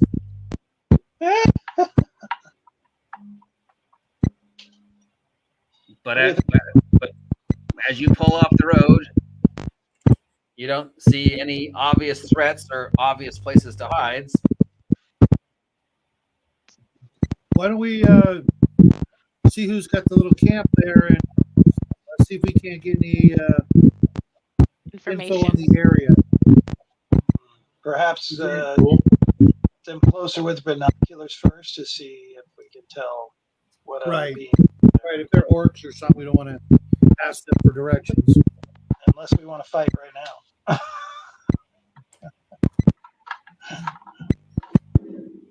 All right, so you're looking through the binoculars. You see a group of oxen that have been laid out in a ring, more or less, about 8 of them. Really, really, really, really, really big cows, really, really big horns. And then there seems to be some individuals on the inside of the ring. A little bit larger than humans. And they're all sitting around the fire that's in the center. And looks like they're, going through the early morning, cleaning up the campsite, getting ready to go on their way. They're all wearing robes, and they're very large. They're larger than you, very thick, stout, large humanoids. Can't really tell what they are because they've got robes over their faces, How far away? robes over all their bodies. Maybe we should just let them go. But they slowly break camp and begin to stand up and start We should definitely keep our distance. putting the harnesses back on the oxen. And I don't know how long you watch, but eventually, if you keep watching them, they eventually just start going on their way. Yeah, let's just park here for a while, eat, take care of our personal needs, and stretch, All right. and then get back on the road. How long are you going to camp? Hour, 2 hour, day? How tired are my compatriots? So, well, you're exhausted, Captain Rogers. You've been awake the whole night. Everybody else got a full night's sleep, pretty much, except for Cal. But he definitely took advantage. So everybody else has had a long rest, so it means you're healed. All right, I'm going to stack out the back of the wagon. Restored. Captain Rogers, you've had no rest at all, so you're exactly the same place you were before you left. You haven't had time to push your wounds. Cal, you took a short rest, so you're healed.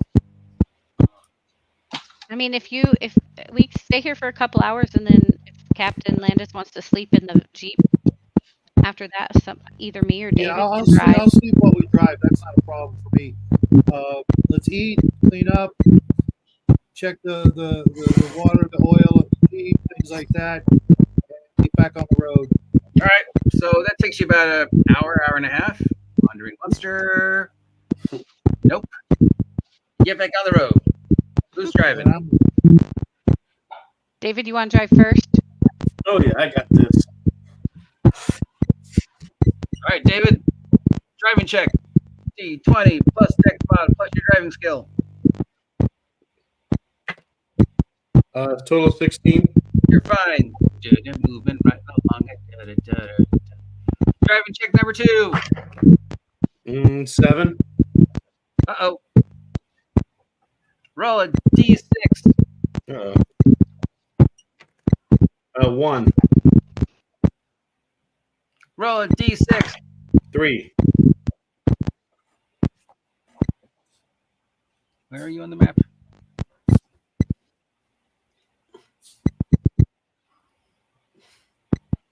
Enhance. Enhance. Computer. Enhance.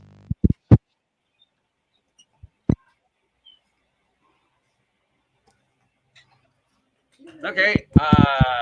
Early morning stretches out to morning. Morning stretches out to afternoon. Dave is driving along pretty good for the first 2 hours. Captain Rogers, you're sleeping. Everybody else is just, not listening to the radio or looking out, or I don't know what they're doing. The lion, sometimes it runs along the side, sometimes it goes running off, and brings some kind of animal back drops it in David's lap. Thanks. Yeah, it's showing you it loves you. What cats do, Oh, eat this later.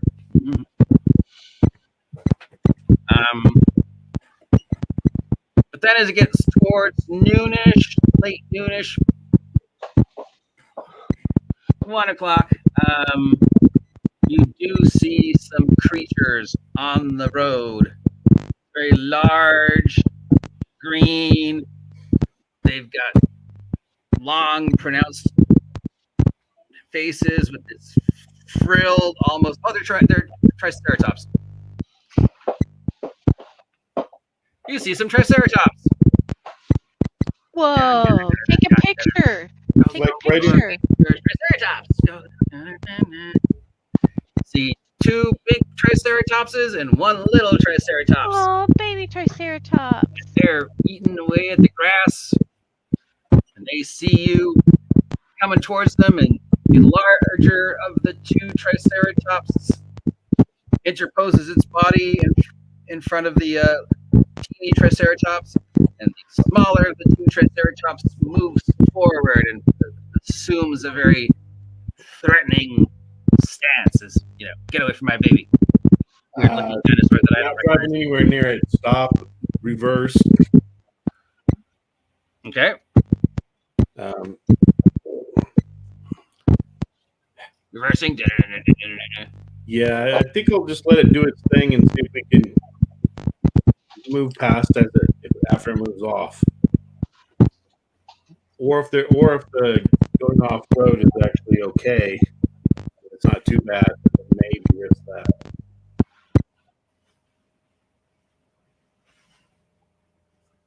But I don't want to get a head-on collision with a dinosaur.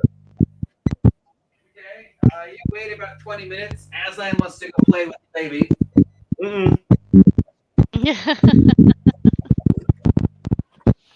But eventually, they finish eating the grass and just start trundling along to the next clump of grass that they're going to eat for the day. The several hundred pounds of grass that they need to eat every day.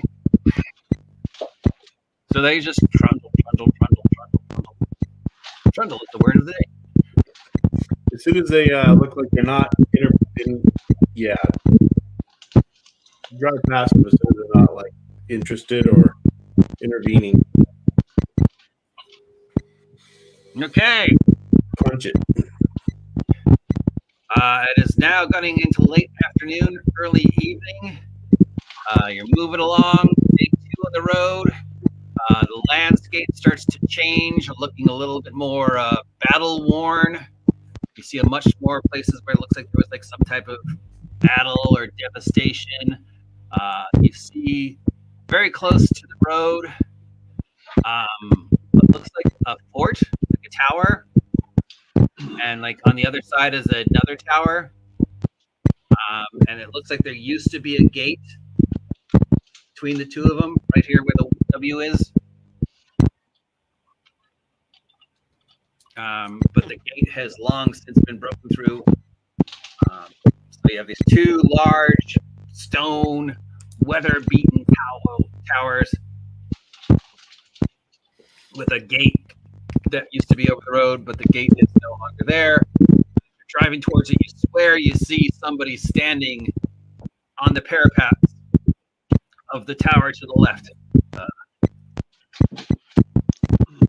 I'll look Well, through there's no- the. I'll look through There's the. like a toll sign, so I'll look through the binoculars as we're approaching to see if I can see what kind of person's up there.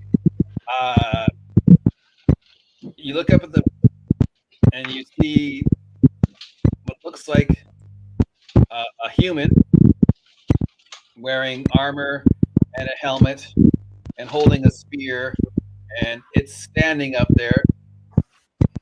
Looks like a soldier Yeah. with a spear.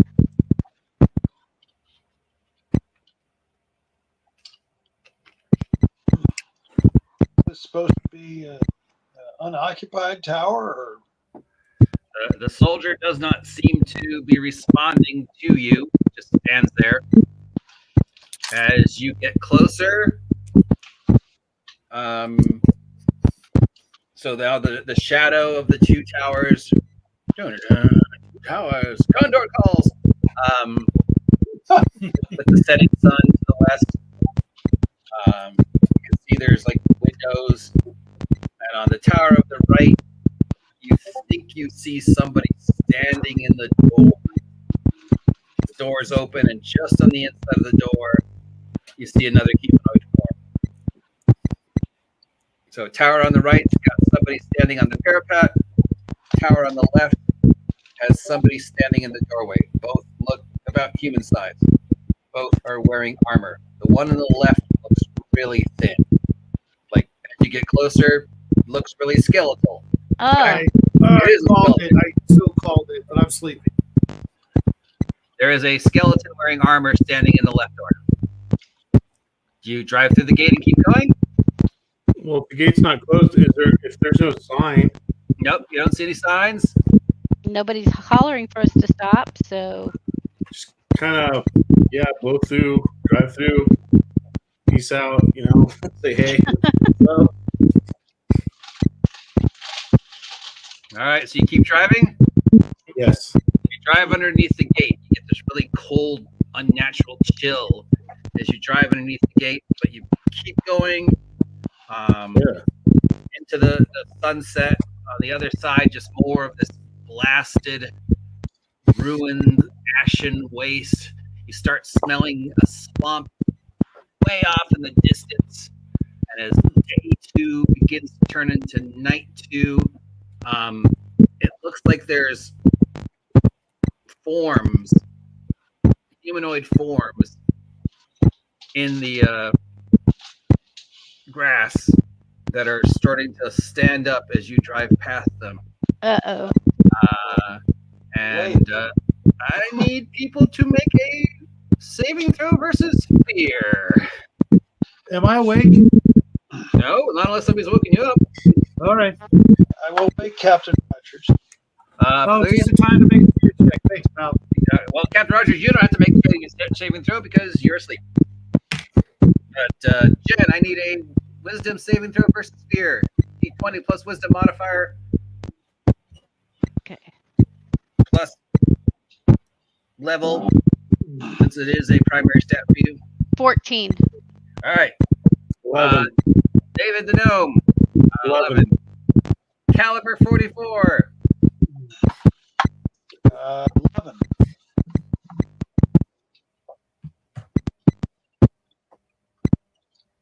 D20 plus wisdom. Oh, yep. Mine's just 11. I don't believe we've said you're immune to fear, so. All right. And Captain Rogers, you're asleep. And what was yours again, Jen? 14. 14. All right. So 14, 11, and 11. We have 3 successes. So as these things stand up in the setting sun, with the lights of the Jeep coming on, you thought they were people, but as they stand up, you realize they're just human-shaped circulatory systems. You see the brain and all the veins and the spine and the stomach and the intestines, as if somebody has taken the entire circulatory nervous system out of a human, like Dr. Manhattan at the first scene when he comes back. So on the left, you see these human circulatory systems stand up and start moving towards you. And on the right, you see these battered, war-torn humanoid corpses. Some of them are missing parts. One of them's missing the top of its jaw. The only one who recognizes these 100% is David, because instantly David says, Walking Dead! Yeah. So on your left, you have some zombies. And on your right, you have, well, you don't know what you are. But the zombies are moaning what sounds like, none shall pass, pay the toll, none shall pass. You may roll initiative versus the circulatory system and the zombies. Oh, wait, they go last. Okay, initiative.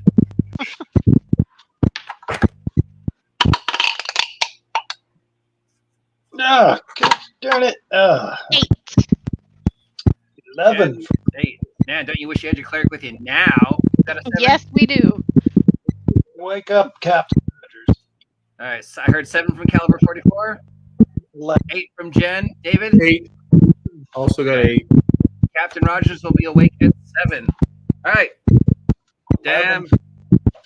This would be where Nurse Honey would go, turn on dead. Mhm. Yeah. That was her third level power. But she's not here, so. Did she leave her ruler? Maybe that'll work. No, she's still behind that rock, trying to convince Magumbo about the one true God. And Magumbo's like, oh, so I'm the one true God. Because I'm the only God here. All right, so at 8, David. I got 11. Oh, I'm sorry. 11? Yeah. Oh, Keep telling you got 11. 7. All right, 11, you wake up Captain Rogers. Captain Rogers, you're having this wonderful dream about a woman and stockings, and last night before you go to war, and suddenly you're being woken up by this Caliber, who looks like a burnt out humanoid corpse, and half of his body's been replaced by metal. Like a crash test dummy. Yeah, he looks like a crash test dummy. Nice. And they're yelling something at you about Walking Dead, walkers. Something. Yeah, that's how I feel. I was in the middle of this great dream. No, what no, the look. hell is this? All right, so you see the same thing. So I need a saving throw versus fear from you, Captain Rogers, for your first encounter with the Could be a nightmare. creatures. D20 plus wisdom modifier. 11 or better. 10 or better. I got a 12. All right. You're not 100% freaked out, but seeing walking circulatory systems is definitely something new for you. Yeah. So, Caliber, you've woken him up. Do you want to do something else? You can move or take a shot. How far are these? Yeah, how close are they to the Jeep? Oh, they're on the sides of the road. They're like, So, like 10 feet? yeah, they can jump on you on their initiative if they wanted to. Okay. Yeah. Well, if I can, activate secondary weapon, fire both. Okay. Well, you can only fire one because you woke up for Captain Rogers, so you can single And attack. if you're driving, you've got a hand on the wheel, I hope. Yeah, and plus you're driving the wheel of the car, so yeah, you can take one shot. Unless you're doing it with your knee, but One hand on the wheel, One hand just woke up Captain Rogers. He can now swivel around to fire a laser. Or whatever. 8. Like an 8. Damn it. An 8 to hit a zombie or to hit a circulatory system. Zombie. All right, well, that's a hit. Oh, okay. Die 8. And take 5 points of damage. Well, there's now one less zombie than there was a second ago. Captain Rogers, you've got walking circulatory systems to the one end of the Jeep, and what David is referring to as Walking Dead on the other side of the Jeep. Walkers. Walkers. Get in the house, Carl! Walker Texas Ranger. Negan was right. I'm gonna pull out the 1911 and take a shot at the closest one. All right. 16, 17, 18, 19, 20, 22. I'm pretty sure that hits. Well, that hits either one. So you're aiming it at a Walking Dead or a circulatory? Yeah. I'm not shooting at those spaghetti monsters. So you're shooting the Walking Dead? Or a spaghetti monster? Oh, I dropped my only D8. Hold on a second. Oh, no. You only No, have it doesn't 5. matter. It's a 5. You hit. All right. That's one less of those guys. 11, 10, 9, 8. Jen the elf. Okay, so it's a mix of zombies and the circulatory system things, Yeah, right? well, there seems to be circulatory systems on one side of the road and zombies on the other side of the road. Okay, on the The zombies circulatory. are all sort of kind of dressed the same, like wearing uniforms. The Okay. circulatory systems are obviously circulatory systems, so they're not wearing anything other than the fact they're moving in much the way a circulatory system shouldn't. Are they both sides are about 10 feet or so out from Yeah, us? and they're slowly getting Okay. closer. But yeah. I want to try to cast Flaming Sphere on the circulatory side Okay. to try to, like, right at the edge of where they are to get the first ones in the sphere. In the 5-foot sphere. Yeah. All right. So does your flaming sphere look like the Goblin's flaming sphere, where you light something on fire and roll it down the stairs, or does it look like something else?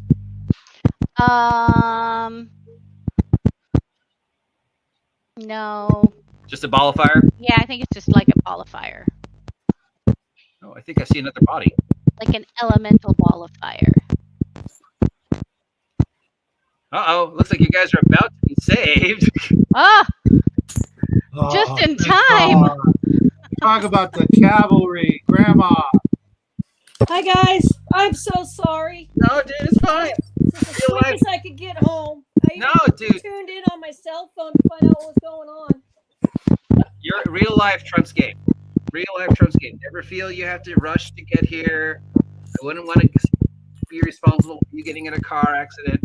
Well, The game should be on the lowest tier of things that is going on in your life. Bad etiquette to forget I was supposed to be somewhere when everybody dumped a whole bunch of extra stuff when I had the Saturday cleared for you guys. And another thing, We appreciate it, but also, again, remember, my game should be the least most important thing in your life. I don't want to be a schmuck, man. No, it's fine, dude. I don't know how much you heard. I heard zombies. We never finished leveling you up, but as a third level cleric, amongst everything else, you do now have access to turn undead. So Is it? I was gonna say, is it my turn then? I guess Nurse Honey will go at 1. So Jen points at the ground, and this ball of fire suddenly appears in the center of the circulatory system. So they each have to make a dex save, correct, Jen? Yes.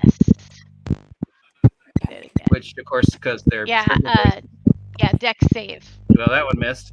I mean, they're all gonna miss, unless one rolls like a 20. Just assume they all miss. All right, they take how much damage? 2d6. Roll your damage for the 5-foot sphere for the first round. You're all familiar how this works. 8. 8. All right, so that definitely takes out two circulatory systems go burn up. You know how like string burns up when you light the string at the bottom and the fire just kind of goes up the string.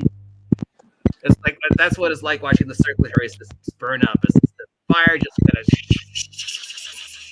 up to finally the brain, and then it's the brain just slops and makes that noise. It's like, it's all gross and stuff. But that's Jen. David. Well, I'd be driving, but I'd also. Cal's driving. Huh?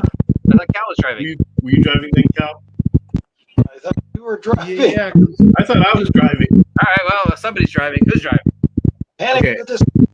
I would, because I'm driving and seeing this with walkers, I would probably, and it'll fit the theme. I'll be sitting there muttering like, "God help us," and just trying to. Okay, so you're just still driving? If only, because they said none shall pass, so I was hoping that we'd have our none. Well, yeah, they are saying none shall pass, pay the toll, don't leave. I know. And then somehow, as you're driving along, this door in the sky opens, and Nurse Honey steps out of the door into the jar. At the other side of the door is Magumbo and another individual. We'll have to discuss that with Nurse Honey once we finish leveling her up. But somehow, Nurse Honey, in your quest to convert the god to the true belief of the one true God, Magumbo now believes he is the one true God because he's the only God in the congregation. So congratulations. Magumbo now thinks he's Jesus. No, Mama, you got it wrong, but that's okay. We got it. And as the door closes and you see your friends surrounded by these strange, shambling mounds of discarded human flesh, and despite all impossibleness, walking human circulatory systems, instinctively you know that you have tapped into this shining beacon of radiant energy somehow, a direct channel to whatever passes for gods in this world. And you have gained the ability to do something known as turn undead. I lift up my rosary, I lift up my Bible, and I proclaim, "Be gone, foul beast, to the All other right. world you belong to." In the name of Roll. Nice. 3D8. I rolled a 20. Natural 20? Yes. Jeez. Wow. Roll 6D8. Nice. Here it Quite is. an entrance. Thank goodness. no kid.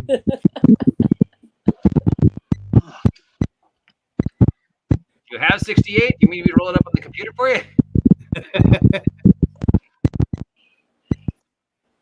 I'm probably the only one with only one D. Roll 68. Okay. Roll 68. The computer gives you 29. Do you want to try and roll better than that? You got a 7, a 7, a 1, a 3, a 7, and a 4. That's pretty awesome. 6 and 5 is 11. 8 and 3 is 11. That's 22. And 10, that's 32. Oh, yeah, you beat the computer. 32 hit dice worth of undead go running away from you as fast as they can. That's in whatever direction as you critically instigate your brand new ability of turn undead and get the best possible result as this bright ball of the morning star just appears behind her, and as the sun sets, it's almost like in the anime when the anime cross appears behind the characters. This gigantic cross just appears in the sky, and all the circulatory system and the undead and the archers that were about to fire on you from the ceiling just go nope. The zombies start plodding away from the jeep as fast as they can, which is 8 feet around. The double, they're double bumping, so 16 feet around. These are definitely not fast walkers. The circulatory systems are a little quicker, and somehow, despite you're not sure how that works, they go running off. You hear the slamming of doors behind you. We get to the undead's turn, but they're running away. Honey has somehow managed to critically succeed a turn undead and turn 36 hit dice worth of undead.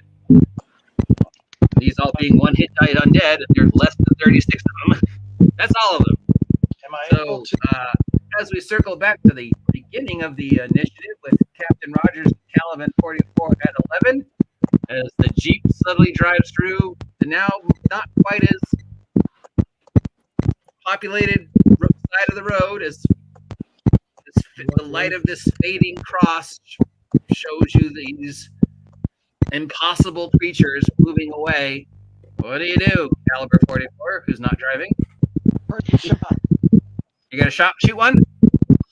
Parting shots. Parting shot. Yeah, we have Two parting shots. Just you can take two parting shots this round. parting shots. I try to shoot a zombie. All right. I get a like 18 D20. All right, you hit a zombie. for the regular laser pistol. Okay. Oh, it takes 1 point of damage. Oh. Okay, well, it's got more than one. Are you going to shoot the same zombie with your second shot or a different zombie? Yes. Same one, and I missed because I got like not very You got lower than an 8? I believe no. Oh, oh, okay. It is an Well, 8. actually, their backs are to you, so lower than a 6. Okay. Nope. I rolled a 5 plus 3. So yeah. So All I right. hit with 2 by 8 plus 1 3. point damage. It gets 13 damage on that one. So that was on the same one that took the 1 point from the gun? Yeah. Yeah, he's vaporized. Good. All right, Captain Rogers on 11. Are there any within range, or are they all run off? Well, the zombies are still in range because they've only managed to move 16 feet. The circulatory systems are about 60 feet away, but I mean, you've got a gun, so. Yeah. I'll take a shot. The load of burden of the Well over 20. On a zombie or a circulatory system? Zombie. D8 or whatever. 4 points of damage. Hurt, but not dead. Well, I mean, not destroyed. Yeah. David, who is driving. I'm just going to keep driving and then be impressed that basically I said, God help us, and then it did. All right. Jen. If I'm still within range to control the sphere, I'm just going to move it toward more of the creatures. Yes. And that's it. In much the way a burning sphere of fire shouldn't, the burning sphere of fire starts chasing after the circulatory systems like he's zooming after them, and they must roll their saving throws again. Oh, wait, unless, yeah, okay, you got him. Two more D6, Jen. Okay. Yeah. Right on. 10. 10 total? Yep. All right, that burns up a couple more. There's definitely far less circulatory systems than there were when you started the night. In fact, you think there's only about 3 left. Nurse Honey. So we still got some on the field? The circulatory systems are moving. Are about 60 feet away from you guys because they can move normal. Zombies, of course, have zombies, and these aren't fast zombies. They're normal George Romero zombies. Their top speed is 16 feet, double move. So you can, yeah. The zombies are definitely in range. The circulatory systems might be in range. Depends what you have planned. All right. I cast Thundering Thorns. Thundering Thorns. Which group? The circulatory system. All right. D8 plus wisdom modifier plus level. You need to roll. This is a first level spell, so you need to roll an 8 or higher. I rolled a 1. You rolled a 1? Yes. Well, that spell's gone for the day. Yeah, it's gone, man. Nothing happened. Sputter, sputter. All right. Circulatory systems, they're on fire. But unfortunately, unfortunately, attacking them has broken the turn, so they can turn back and run back towards Jen. Obviously, there's absolutely no way, unless they roll a natural 20, they can make their dex save. Oh, they rolled a natural 20. Roll your 2d6. They'll take half damage, Jen.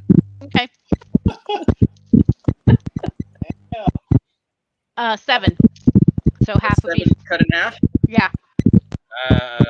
Okay. Now there's only 2 circulatory assistants left.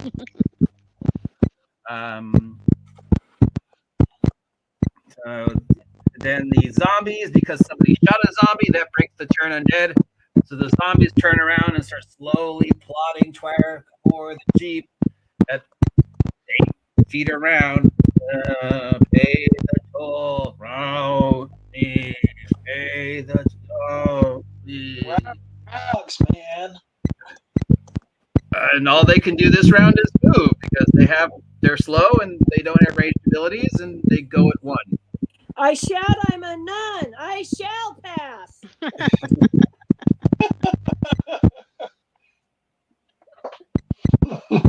None shall pass. So, well, yeah, you get to pass. Nobody else does. All right. You just keep driving. Do you want to keep taking shots at them? I would keep driving. Yes. All right. No need to waste ammo. All right. Well, then you drive away from the mysterious towers further into the night. That was We made it safe. scripted encounter number 2. You're now at the top of the W. Do you drive through the night again, or do you look for a place to camp? Oh, over there. Okay. Passion West. I'll be like, hey, I'm getting a little tired. Do we want to take over, or are we going to stop? Well, it's probably time to eat again anyways. Let's do the same thing. Check the vehicle. Oil. All right. Where do you pull over? Because you're still technically within sight of those 2 towers. Keep going. Let's go a little bit farther. Okay, so you're getting into the A. Who's ever driving, roll a check. Hold on, are we going out to the base? Wherever they're coming to go. A 9. A 9. So how far away are you driving from the towers before you stop? A minute? An hour? Probably 15 minutes or so. 15 minutes or so. So 15. 15. So you're still technically in view of the tower. But it is dark. You don't know how well those things can see in the dark, if at all. You see, I mean, it's flat, grassy land, so that you can pull over anywhere. Hey, I got a question for the group. Do you know anything about those things we just encountered? The circulatory ones are flammable. All you would know about them is They're zombies. David's man. vast knowledge of television shows about zombies. Technically, if we're in a zombie movie, we can't say zombie. We have to make up another dumb name for them. No. So they're walkers or shamblers or something. Or reanimated. Because no one knows that word in actual... Never mind. Yeah, don't try to explain the logic. Yeah, and anything that there is one, they never call them Are that, they so- like nocturnal? Are they afraid of the sun? No, Yeah. they just run around. They clearly foul beasts from the hells. I was just wondering if maybe we should check out the towers for supplies and that sort of thing. But at the same time is of the essence. Is it?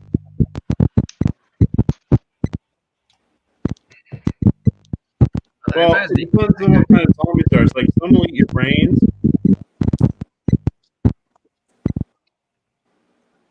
Well, you are Some of 15 them minutes eat you. away. You stop Look, here. I'm game to switch drivers, and I could try driving for a little bit. I think we should put more distance between them if we can. Let me see. What do you think's in the tower? Supplies? Probably a large eye on the tower, right? So you've stopped to have this conversation, or you're driving still to have this Probably conversation? pulled over. Just check for whether We there's can a all, we warning. can always come back on the way back. I just was wondering if anybody knew anything about them, because if they were nocturnal, we could wait till the sun comes up, go in, do a little snooping, but at the same time is of the essence. So Yeah, I think we should get as far away from as we can, but I'm a little concerned because we were told there was a fort at the crossroads, but nobody has been there in a while. Oh, So I'm concerned if there's going to be more of these things ahead of us. We don't know. We must be ready for anything. Fortunately, we destroyed quite a few of those animated corpses. Well, I know I'm too jazzed up to sleep right now, so I'm happy to drive a little longer if you guys want to try to rest in the car. Do I need to roll for fear if you drive? Hey, I don't know. Can elves drive? Yeah, I don't know. Have we seen? I'm from a modern world. I know what a vehicle is. I have a driver's license. yeah, but this thing doesn't hover. Modern? I'm kidding, of course. Yeah. Very well. If you wish to drive. I'm looking and listening while we're sitting here because I'm concerned about beasts from the hell chasing us. That's why Yeah, I want to we- drive. Yeah, let's keep driving. Switch me places, David. I'll drive. All right, and I'll try to assure you, like, hey, they're probably not from hell. It's probably a virus from outer space. Or a meteor. That's from outer space. Do you have outer space in the future where you're from? Yes. All right. If you will reanimate. All right. So, who is driving now? Jen.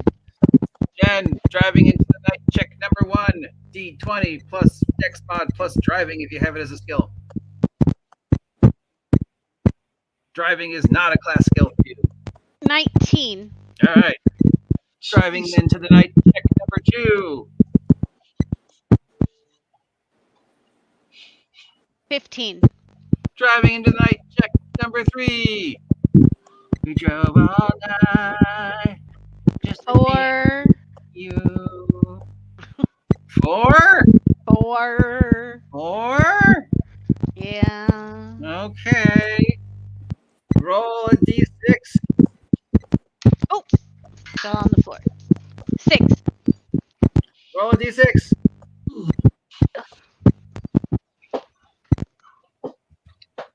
Three. Roll a d6. 4. Uh-oh. The worst possible encounter there is. As you're driving along, Jen, Oh no. the light just shines across a herd of adorable baby goats Aww. and a dog that's chasing after them, trying to get them off the road, and a man with a stick. Your goat radar goes, Dad, can I eat them? Am I sure he's a man? Later. But they're goats. He appears to be a humanoid. Okay. Then I will Very, just, he's very weather looking, but he's moving very slowly, and the dog is barking at the goats. I'll just stop and wait for them to pass, but I'll call out a greeting to the man. Oh there, can you tell us what's ahead? The head slowly turns at you with these sunken, almost empty eyes. It slowly waves at you. Its mouth kind of opens. Just this. And then it just looks back at the goats.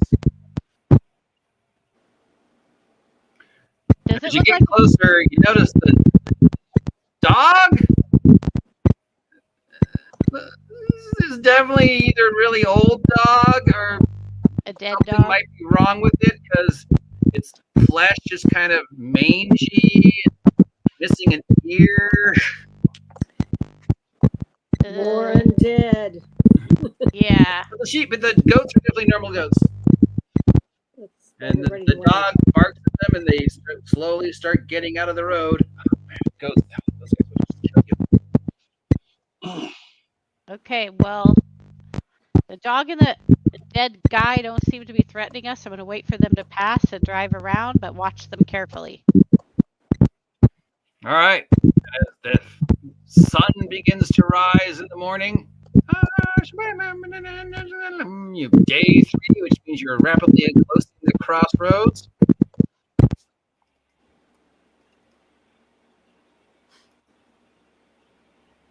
Great success. Oh.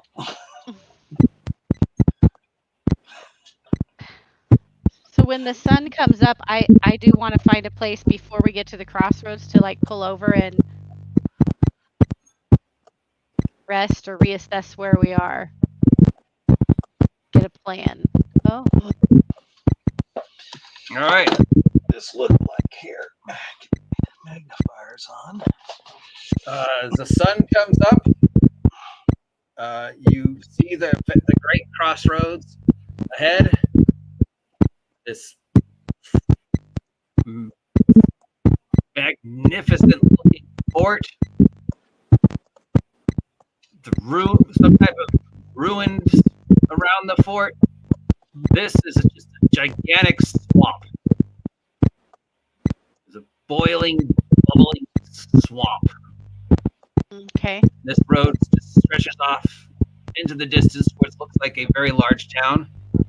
This road continues even further into the ashen waste, and the land on this side just looks even more messed up. There's just like bubbling pools of lava and huge craters.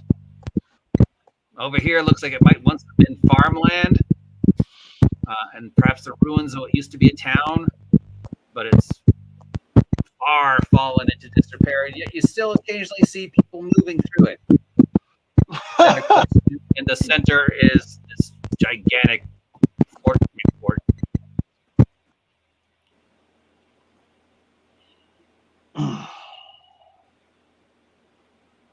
I'm pulling over to the side of the road and just waking everybody up.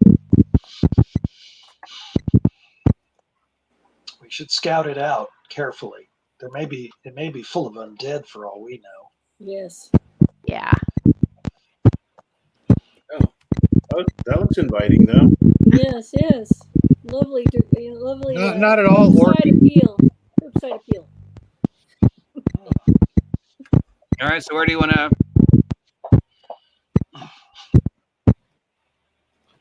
Well, Yeah, can we see we're gonna have to the get some map? information. The map? No. Yes, please. The mappy map?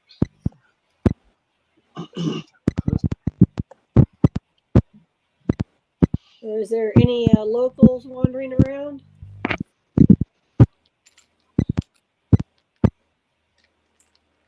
Only foreign undead here.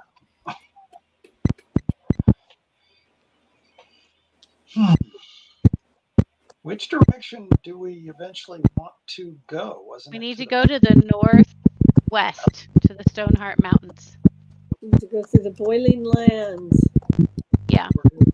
Looks like there's another road from the city that heads there, but I'm concerned about the city now. So like I said, there is, as you saw in the overview, looks like there used to be some type of civilization here, but it definitely looks like it's been hit by heavy weapons over the year, and now it's mostly just ruins. But you do see figures moving about, and then there's this large fort. That could be zombies. Yeah. Or undead like the goat herder in the night. Or plague victims of some sort. So, where do you want to stop? Can we squeeze in the map so we get a bigger aerial view? No, we have opposite of that. Do we want, Yeah, we need to go want north. to just head to the city? Fort here. Well, you know what? We could head toward the city. We could go west along the road and then veer off and try to make it for that secondary road that actually leads to where we want to go. Mm-hmm. And avoid the city. So you're right. You're in this area here. Yes. Probably. Yeah. Not quite to the crossroads. You got the fort here. You got the ruined civilization here and there. Then here you just have a road and just this huge bubbling swamp of just grossness. And then So we could kind of we could maybe chance taking a diagonal route off the road Yeah, and the try to make a boiling beeline for swamp. that secondary road. Trying to avoid as many, intelligent. the secondary road coming out of the city. Yeah, kind of make like a diagonal beeline toward it from where we are, and who knows, maybe there's still patches of that road left that will lead us eventually north to where we're headed. So you gotta try and just drive around the fort, get onto this road, go down that road to Star, and then try and find the secondary road. Right, but not Yes. not get that close to Star itself. Yeah. We Kind of cut may see across, but Yeah, we don't want to ask for directions or anything. Yeah, we've got a map, we've got a compass. I was a joke.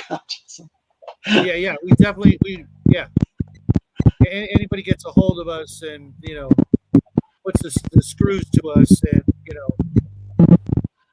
so do we just want to not even check out the crossroads fort then and just keep going? Okay, then avoid everything. somebody else can drive and I'll sleep now. Unless we do not detect there's something across the road that might be a barrier, but Well, you're not crossing the road; you're going around the other side. So you're gonna go through here, right? Yeah. Yeah. I hope you can make that gap. makes sense to me. We really don't need to talk to anybody. Yeah, we've got our marching orders, and like I said, that dragon man, whatever, if he can fly or teleport or whatever it is he's doing, he could already be, leagues ahead of us. Right, we should check up on him, and then the false map you gave him. It's been 3 days. He might have figured out he's going the wrong way by now. If you got to the McDonald's and had the food, probably.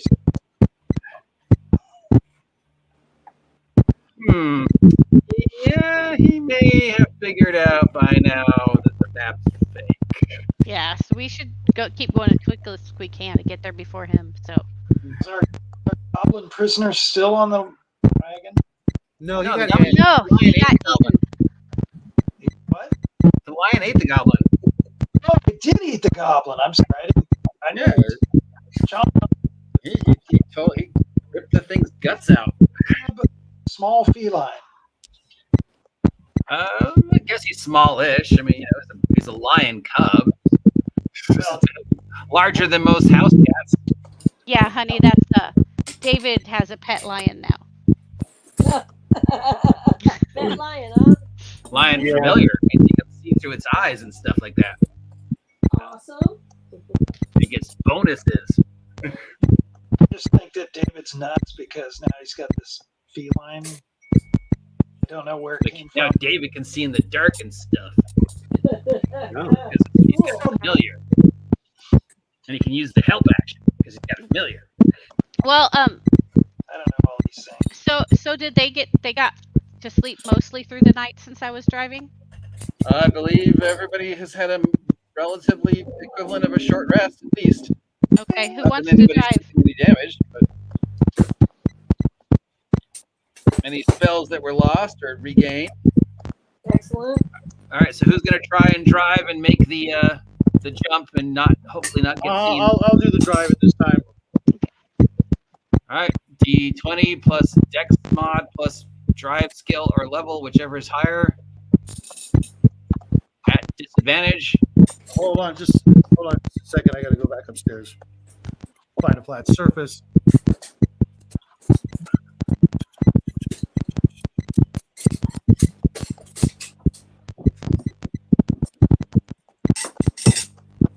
this at a disadvantage? Yeah. Okay. Trying to jump the gap.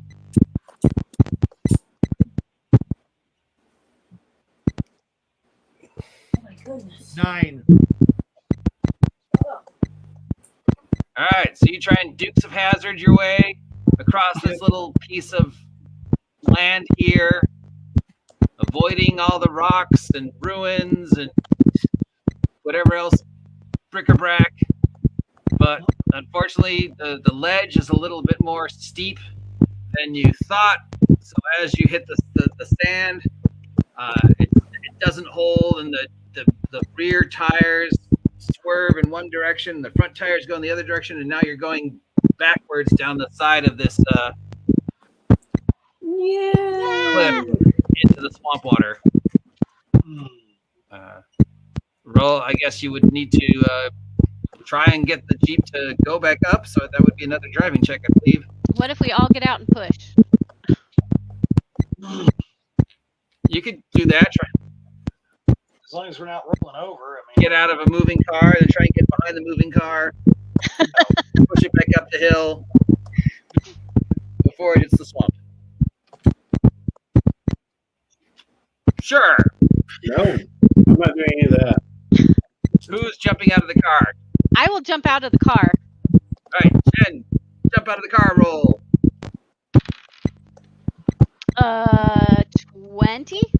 Oh, yeah, you easily jump out of the car. Who else is jumping out of the car? why am I jumping out of the car?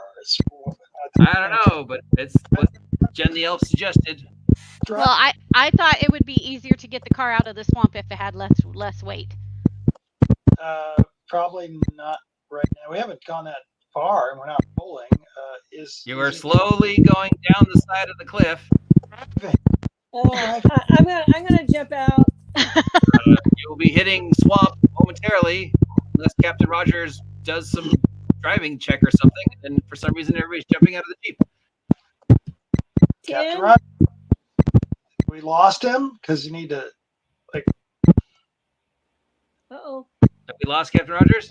No, I'm here. I'm just waiting. I don't want to make the driving check until, all ashore that's going ashore. All right, who else is jumping out besides Jen the Elf? I jumped out. One Mr. Gippy. All right, jump out of the car, roll. Nurse Honey. Deck save. A 14. All right, you jump out of the car. Anybody else? Going once. Going twice. Nope. Going 3 times. Sold to the man in the hat. All right, make your driving not crash into the swamp check, Captain Rogers. Disadvantage or no? Nope, normal check. Oh, okay. No, I rolled a 1. Ooh. Oh. Damn it. Somehow you put it in reverse instead of forward. As Nurse Honey and Jen both gracefully jump out and start sliding down I was looking backwards, so I got it confused. the side of the precipice. Suddenly the Jeep speeds up and goes right into the swamp. Son of a... Gurgle, gurgle. Do you stop the Jeep, I assume? Yeah. Throw us the rope. All right, so David, caliber 44, Captain Rogers, and Aslan, and several gallons of water, food, and whatever else is in the thing. Well, that part of the Jeep is now in the swamp. The wagon part, that's gone down first. The rear of the Jeep rapidly being slowly swallowed by the swamp. Throw us the rope. There's a rope? Tie it to the Jeep. Tie the Jeep onto something. Caliber, David, and Captain Rogers and Aslan, you are all in the Jeep that is slowly. Yeah, I'm at the wheels. Nelson's going to have to do that rope business. Okay. I grab a rope, tie it to the front of the Jeep. Okay. Throw it up here and we'll tie it to something else. At least stop the Jeep from going deeper in. Is there something I can tie off to? Plenty of rocks and pieces of rebar and whatever you can tie it to. I try to do that so that we don't keep going All right, so now you have 51 feet of rope strung between the Jeep, which is the wagon's gone.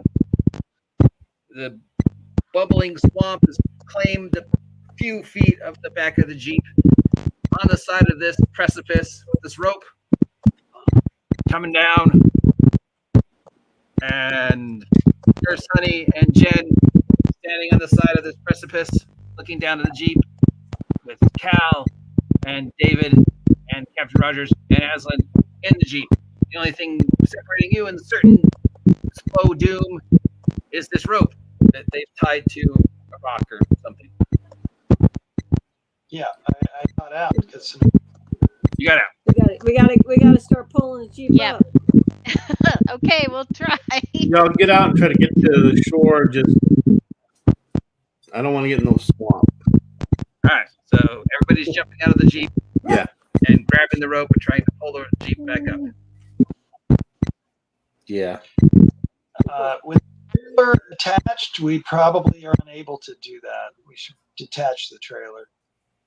No, they're Sorry. going to have to pull the whole thing together. You're talking so much weight, ridiculous. Well, yeah, the trailer's fully under swamp. Yeah, the trailer's completely submerged and all the supplies are gone. Do we have a second rope? It's attached. You should all have rope. So Okay, let's tie a rope to the trailer, and we'll pull that out afterwards. Right. I'll unhitch the you can unhitch the trailer. Or Tie the rope first. Yeah, Tie because the the, rope first. the trailer's still hitched to the Yeah. Jeep. Tie Just the rope. under Tie the swamp. rope to the trailer, and secure it so it doesn't go any further. Then unhitch the Jeep. Then pull the Jeep out. Then pull the damn trailer out. Who is performing this amazing All of escapade of engineering? Well, it's going to take all of us. Those of us in the Jeep. Somebody. I'll jump out and do the rope to the trailer. Everybody else focus on the Jeep. All right. Okay, Captain Rogers, roll your athletics check to make sure this works. Okay, yeah. D20 plus strength mod plus athletics or level, whichever's higher. 17. All right, so you craft this makeshift rope pulley thingy. One rope tied to the trailer, unhitch the trailer. One rope tied to the front of the Jeep.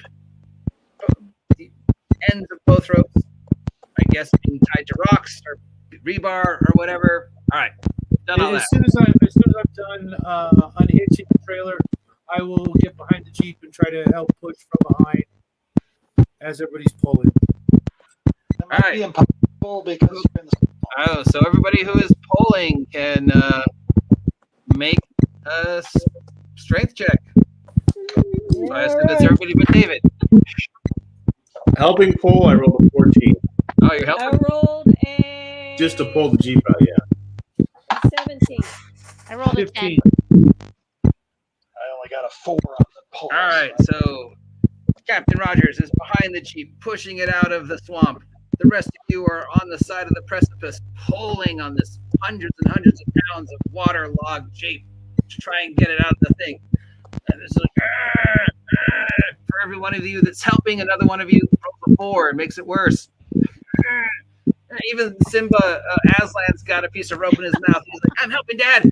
It's all, you're like struggling, and it looks like you're just making it worse. Then suddenly you feel the slack just seem to go taut, and with something behind you grabs the rope and just with somehow amazing strength starts pulling the rope, and the Jeep slowly comes, and you're hearing this deep booming voice. Can I be of some assistance? And as your head turns, somehow the sunlight just hits this guy just right that he's in this shiny blue armor with this white cape fluttering in the breeze with a symbol on the cape that almost looks like the Catholic cross. Incredibly handsome features on his blondish blue-eyed good looks, rippling muscles, like something like a saint out of a Bible or a paladin. And you see on the side of the road a large Clydesdale-sized white horse. And he just pulls the Jeep out with his outrageous paladin strength, and then looks at you all, says, "Gentlemen, ladies, you weren't going to drive past without visiting us in Fort Bell now, were you? I know that me and the other paladins does hardly ever get any visitors, y'all." And that's where we'll end it. Whoa. Perhaps a paladin romance for their Sonny. My heart throbs. Oh, he's so But I dreamy. love to tease him. 18 charisma. Oh, melting.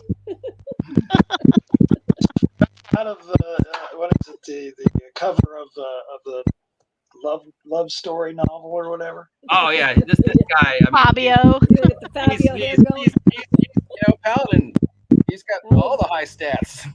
Yep. Absolutely. High strength, probably a decent con, sucky dex, probably sucky intelligence, mediocre wisdom, but that 18 charisma Hey. more than makes up for anything. It's Pretty like face can get you far. it's like he's the wind blows in his hair even if there's no wind. The sunlight just manages to reflect off his perfect teeth. All them nice rippling muscles.